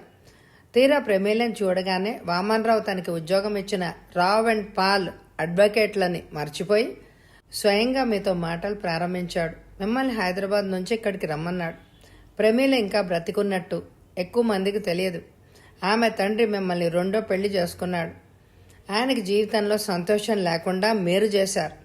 విరక్తితో చిన్నతనంలో మాయమైపోయిన కూతుర్ని గురించి ఆలోచిస్తూ ఆయన వీలునామా రాసి రావ్ అండ్ పాల్ అడ్వకేట్లకిచ్చి చనిపోయాడు. ఆ వీలునామా మూలంగా 7 ఏళ్లలోగా ప్రమీల దేశంలో ఎక్కడైనా కనపడితే 10 లక్షల రూపాయల ఆస్తి ఆమెకెళ్తుంది. ఆమె చనిపోయిందని రుజువైతే ఆ ఆస్తి అంతా వెంటనే మీకు దక్కుతుంది. వామన్రావు తెలివిగా ప్రమీల ఇక్కడుందని కనుక్కున్నాడు. ఆమె హత్య జరిగితే ధర్మారావు, జయదేవులను చంపిన వ్యక్తే ప్రమీలను కూడా చంపాలని పోలీసు వాళ్ళు ఊహిస్తారని వామన్ రావు భావించాడు. పరశురాం చెప్పుకుపోతున్నాడు. అదంతా నాకు తెలియదు. ఇక్కడికి అతను రమ్మంటేనే నేను వచ్చాను. ప్రమీల ఆస్తంతా నాకు వచ్చేటట్టు అతడు చేస్తా అన్నాడు. అలాగే అన్నాను. 4 లక్షలు తనకిమ్మన్నాడు. డబ్బు వచ్చాక ఇస్తానన్నాను. అతను ఏదైనా చేస్తే బాధ్యత అతందే, నాకేం సంబంధం లేదు అందామె. పరశురాం నాయర్ వైపు చూశాడు. నాయర్ పిలవగానే ఒక కానిస్టేబుల్ వచ్చాడు. బయటికెళ్ళి కాసేపట్లో వామన్ రావుని వెంట పెట్టుకొచ్చాడు. డిటెక్టివ్ పరశురాం కొంతసేపు పరీక్షగా వామన్ రావుని చూశాడు. వామన్ రావు కోట్ తొడుక్కొని ఉన్నాడు. నిన్న రాత్రి 10-11 ప్రాంతంలో మీరేం చేశారు? నా గదిలోనే ఉన్నాను. మీరు గదిలోనే ఉన్నట్టు ఎవరైనా సాక్ష్యం ఉన్నారా? లేరు. నిన్న రాత్రి బీచ్లో ప్రమీలను చంపడానికి మళ్ళా ప్రయత్నం జరిగింది అని పరశురాం ఊరుకున్నాడు. అరెరే వెర్రి పిల్ల, ఎవరిలా బాధిస్తున్నారో? నేను మొదట్లోనే అనుకున్నాను. ధర్మారావు గారిని, జయదేవ్ని మింగిన హంతకుడు ఊరికే ఉండడు కదా, మరికొంతమందిని హతమారుస్తాడు. పరశురాం గారు, ప్రమీలను చంపబోయిన వ్యక్తిని మీరు పట్టుకోవాలి. పట్టుకున్నాను అని పరశురాం అతడిని పరిశీలనగా చూశాడు. మీరు ఎప్పుడు కోట్ వేసుకోరే? ఇవాళ కోట్తో ఇక్కడికి రావడం ఆశ్చర్యంగా ఉందే అని పరశురాం వామన్ రావు మీద కొరికి అతడి కోటును తీసేశాడు. వామన్ రావు గాబరాతో నిలబడ్డాడు. అతడి చేతుల మీద ఏవో ఘాట్లు కనపడుతున్నాయి. పరశురాం ఆ ఘాట్లని పరీక్షగా చూస్తూ నాయర్ వైపు తిరిగాడు. నాయర్ బాయ్, ప్రమీల రక్కిన ఘాట్లు. వీళ్ళిద్దరినీ నీ స్వాధీనంలో ఉంచుకో, నేను కాసేపట్లో వస్తాను. డిటెక్టివ్ పరశురాం జయప్రదంగా బయటికి పరిగెత్తాడు. సీ వ్యూ హోటల్ ముందు పరశురాం దిగి తొందరగా లోపలికెళ్ళాడు. 10వ నంబర్ గది ముందు నిలబడి వేళ్లతో తలుపుల్ని తట్టాడు. కాసేపట్లో తెరుచుకున్నాయి. అతడికి ఎదురుగా కాంతారావు నిలబడ్డాడు. మీరా అన్నాడు కాంతారావు. లోపలికి రావచ్చా? కాంతారావు రమ్మన్నాడు. ధర్మారావు హంతకుడి కోసం చూస్తున్నా అన్నాడు పరశురాం. ఓ, అతని గదిలో ఉన్నాడని మీరు అనుకుంటున్నారా? పరశురాం కొంచెం దగ్గరగా వెళ్ళాడు. కాంతారావు మొహంలో ఎంత వెతికినా భయం కనపడమే లేదు. ఇటువంటి వ్యక్తి ఎంత పనైనా సునాయాసంగా చేయగలడు. మీ రహస్యం బయటపడింది. ఇప్పుడు ఒప్పేసుకోవడమే మంచిది. ఏం ఒప్పుకోవాలో మీరే చెప్పండి అన్నాడు అతను అడ్డొస్తూ. మీ నేరం అయితే ఒప్పుకుంటున్నాను. నేను చేసిన పెద్ద నేరం ధర్మారావు గారి కూతుర్ని పెళ్లాడ్డం. దానితో ఊరుకోక ఏదో ఆశలు పెట్టుకుని మద్రాసు రావడం నేను చేసిన 2వ నేరం. జమునను భయపెట్టి డబ్బు గుంజడానికి ప్రయత్నించడం కూడా నేరమే అన్నాడు పరశురాము గంభీరంగా. కాంతారావు చురచురా పరశురాం వైపు చూశాడు. మీకెవరు అబద్ధాలు నూరుపోశారు? జమునని నేనేం భయపెట్టలేదే. ఇంతకుముందు పూనాలో ఆమెతో నాకు బాగా పరిచయం ఉంది. నేను బాగున్న రోజుల్లో ఆమెకెంతో డబ్బిచ్చాను. అది నేను నా దగ్గర లేని మూలాన్ని తీసుకోవాలనుకున్నాను అంతే. ఇయ్యడానికి తన వద్ద డబ్బు లేదంది, కానీ ఏదో విధంగా చేయగలిగిన సహాయం చేస్తానంది ఆమె. ఆమె దగ్గర డబ్బు లేదంటే మీరు నమ్మారా? ఉందో లేదో నాకు తెలీదు. ధర్మారావు గారు ఆ క్లబ్ని ఎవరికో అమ్మబోతున్నారని ఆమె చెప్పింది. క్లబ్ అమ్మేస్తే తనకి, శ్రీధర్కి ఉద్యోగాలు ఓడతాయని ఆమె నాతో అంది. పరశురాం సూటిగా చూస్తూ వడివడిగా ఎలా చెప్పుకుపోయాడు. ఆ రోజు రాత్రి జమున మీకు సహాయపడింది. టీలో నిద్ర టాబ్లెట్లు కలిపి ధర్మారావుతో ఉండే గిరిని మీకు అడ్డు లేకుండా ఆమె చేసింది. మీరు ఆయన గదిలోకి వెళ్ళారు. ఇద్దరి మధ్య మాట పెరిగింది. నేను వెళ్ళలేదు. మీరు ఆ గదిలోకి వెళ్తుంటే హోటల్లో ఎదురుగా ఉన్న అనసూయ చూసింది. కాంతారావు నిస్సహాయంగా చతికిలబడ్డాడు. రాత్రి 11 దాటాక ఆయన గదిలోకి వెళ్ళాను. ఆ పాటికి కోపం తగ్గి ఆయన మనసు మారి ఉంటుంది అనుకున్నాను. లోపలికి అడుగుపెట్టాను. అప్పటికే ఆయన చనిపోయి ఉన్నారు. నాకు భయమేసింది. సాయంత్రం ఆయన నాతో పోట్లాడుతుంటే గదిలో 2 ఉన్నారు. నా మీద అనుమానం వస్తుందని భయపడుతూ ముందు గదిలోకి పరిగెత్తాను. బయట ఏదో బూట్ల చప్పుడు వినపడింది. ఆ గదిలోని ఎలక్ట్రిక్ లైట్ తీసేసి గుమ్మం దగ్గర చీకట్లో నిలబడ్డాను. ఎవరో లోపలికి వచ్చారు. పట్టుబడిపోతానేమోనని నాలో గాబరా ఎక్కువైంది. చేతికి దొరికిన దాంతో అతడి తల మీద గట్టిగా కొట్టాను. వెంటనే బయటికి పరిగెత్తాను. అప్పట్లో అతనెవరో నాకు తెలియదు. తర్వాత గదిలోకి వచ్చిన వ్యక్తి గిరి అని తెలుసుకున్నాను. ఇదంతా విని ఏదో ఆలోచిస్తున్నాడు పరశురాం. ఆ తర్వాత అతడు శర వేగంతో మిలియర్స్ క్లబ్కి వెళ్ళిపోయాడు.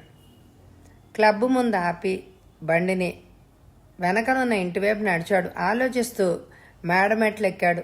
వరండా మీద మెల్లిగా నడిచి గుమ్మం ముందు నిలబడి తలుపుల్ని తట్టాడు. లోపల నుంచి జవాబు లేదు. తర్వాత తలుపులు తెరవబడ్డాయి. పల్చటి సిల్క్ గౌన్లో ఉన్న మిస్ జమున అతనికి ఎదురుగా నిలబడింది. ఆమె మొహంలో ఆశ్చర్యం గోచరిస్తోంది. పరశురాం లోపలికి వెళ్ళాడు. అదే క్షణంలో అక్కడున్న శ్రీధర్ మీదకి చూపు మళ్ళింది. దయచేయండి, ఏదైనా తెలిసిందా? శ్రీధర్ అడిగాడు. పరశురాం జవాబు ఇవ్వకుండా శ్రీధర్కి ఎదురుగా వెళ్ళి నిలబడ్డాడు. శ్రీధర్ కూర్చున్న కుర్చీ వెనక నిలబడి జమున అతని జుట్టుని ఆప్యాయంగా నిమురుతోంది. మీ ఇద్దరు బాగా ప్రేమించుకుంటున్నారు, కానీ దానికోసం ఇద్దరిని చంపడం తప్పకుండా అపరాధమే కదా? జమున ఉలిక్కిపడింది. శ్రీధర్ కుర్చీలోంచి లేచి మీరేం మాట్లాడుతున్నారు అన్నాడు కోపంగా. పరశురాం గారు, అనవసరంగా జమునని మాట్లాడితే నేను ఊరుకోను. ధర్మారావు గారిని జయదేవ్ని జమున ఎందుకు చంపుతుంది? శ్రీధర్లో ఉద్రేకం పొంగుకొస్తోంది. అతని వాటం చూస్తుంటే ఆమెను గురించి అతడికి ఇంకా పూర్తిగా తెలియదని పరశురాం ఊహించాడు. శ్రీధర్ గారు, జమున మిమ్మల్ని గాఢంగా ప్రేమిస్తోంది నిజమే.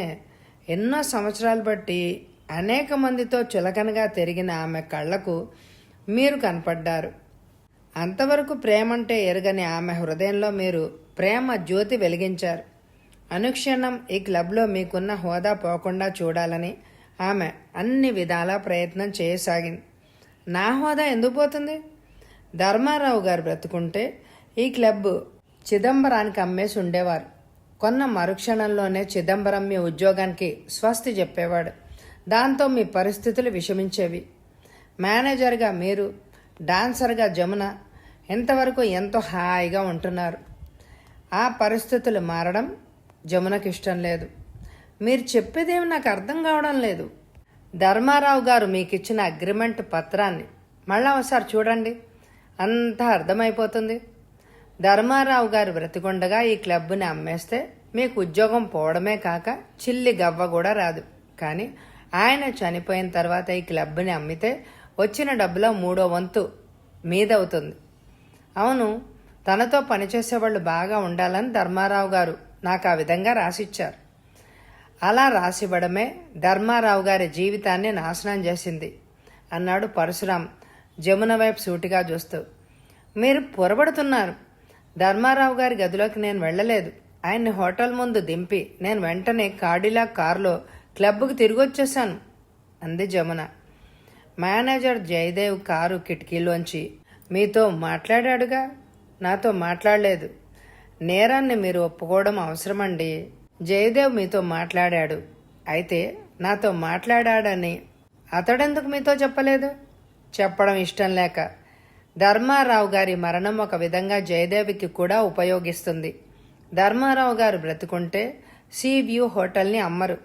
అల్లుడు కాంతారావు మూలంగా ఆ హోటల్కి లాభాలు రాకుండా చూడవలసిన అవసరం ధర్మారావు గారికి పట్టింది. అందువల్ల మేనేజర్ జయదేవ్ కూడా లాభాలు రావు. కానీ హోటల్ అమ్మితే 4వ వంతు అతనికి వస్తుంది. అందుకే జయదేవ్ కొన్ని రోజుల పాటు నోరు మూసుకున్నాడు. కానీ అతన్నే పోలీసు వాళ్ళు అనుమానిస్తున్నారని భయపడి చివరికి నిజం చెప్పాలి అని నిశ్చయించుకుని నన్ను స్వామి గార్డెన్స్కి రమ్మని ఫోన్ చేశాడు. అతని శవం నాకు దొరికింది. మీరు కారులో పారిపోయారు. అతన్ని కూడా నేనే చంపానా అన్నదామె. మీ ప్రశ్న ధర్మారావు గారి హత్యను ఒక విధంగా ఒప్పుకుంటోంది. ధర్మారావు గారి వెనకనే మీరు ఆయన గదిలోకి వెళ్ళారు. రేడియో ముందున్న కుర్చీలో ఆయన కూర్చున్నారు. అలవాటు మీద ఆయన రేడియో స్విచ్ వేసి సిలోన్ స్టేషన్కి ట్యూన్ చేశారు. అప్పుడే సిలోన్ స్టేషన్ మూసేస్తున్న బ్యాండ్ శబ్దం మీకు వినపడింది. వెనక నుంచి కత్తితో పొడిచి మీరు ఆయన్ని చంపారు. సిలోన్ స్టేషన్ బ్యాండ్ శబ్దంలో ఆయన చావు కేక ఎవ్వరికీ వినపడలేదు. ఆ రేడియోని అలాగే ఉంచి మీరు బయటికి పరిగెత్తాడు. దురదృష్టవశాత్తు అప్పుడే ధర్మారావు గారితో మాట్లాడి వస్తున్న మేనేజర్ జయదేవ్ ఎదురయ్యాడు. మీరేమో గాబరా పడ్డారు. జయదేవ్ లోపలికెళ్ళి శవాన్ని చూస్తాడు. అతను చూస్తూ ఉండగా ఆయన గదిలోంచి బయటకు వచ్చిన మిమ్మల్ని గురించి అతను అనుమానిస్తాడు. అది పోలీస్ వాళ్ళకి చెప్తాడు. మీది వాయు వేగంగా ఆలోచించే బుర్ర. జయదేవ్ పరిస్థితి మీకు తెలుసు. అతడికి లాభించే పని చేశానని మీరు అతడితో చెప్పి ఉండొచ్చు. శవాన్ని చూడగానే ఆ పని అంటూ అతడికి అర్థమైంది. అందుకే మీరు హోటల్ నుంచి వెళ్లే ముందు మీరు చెప్పేది వింటూ జయదేవ్ కారు పక్కనే నిలబడ్డాడు. రహస్యాన్ని కాపాడమని మీరు అతన్ని హెచ్చరించి ఉంటారు. మీ కారు కదులుతుంటే చిదంబరం కారు హోటల్ దగ్గరకు వచ్చింది.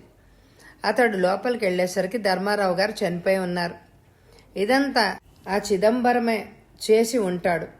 శ్రీధర్ అంటే అతడికి ఇష్టం లేదు, అరిచింది జమున. హత్య జరిగిన రాత్రి చిదంబరం కాటేజీలోకి వెళ్ళాడు. కానీ ధర్మారావు గారిని అతను చంపలేదు. ఆయన్ని చంపడానికి చిదంబరానికి అవకాశం ఉన్నా అవసరం లేదు అన్నాడు పరశురాం. శ్రీధర్ ఆమెను పట్టుకుని 2 అడుగులు వెనక్కి వేశాడు.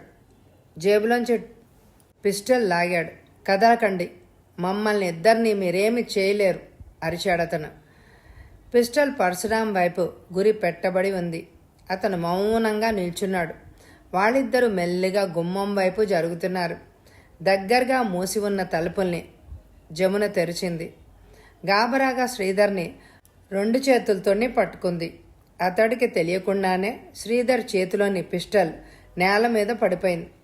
అంతవరకు గుమ్మం బయట నిలబడ్డ ఇన్స్పెక్టర్ నాయర్ 4 కానిస్టేబుల్స్తో సహా గదిలోకి ప్రవేశించాడు. పరశురాం అలాగే నిలబడి జమున వైపు చూస్తున్నాడు.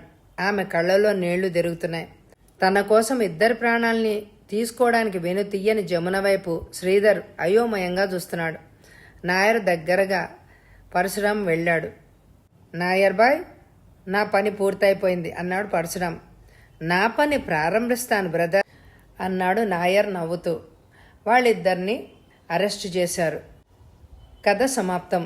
ఈ కథ అందరికీ నచ్చితే లైక్ చేయండి. అలాగే ఈ కథ ఎలా ఉందో కామెంట్ ద్వారా నాకు తెలియచేయండి.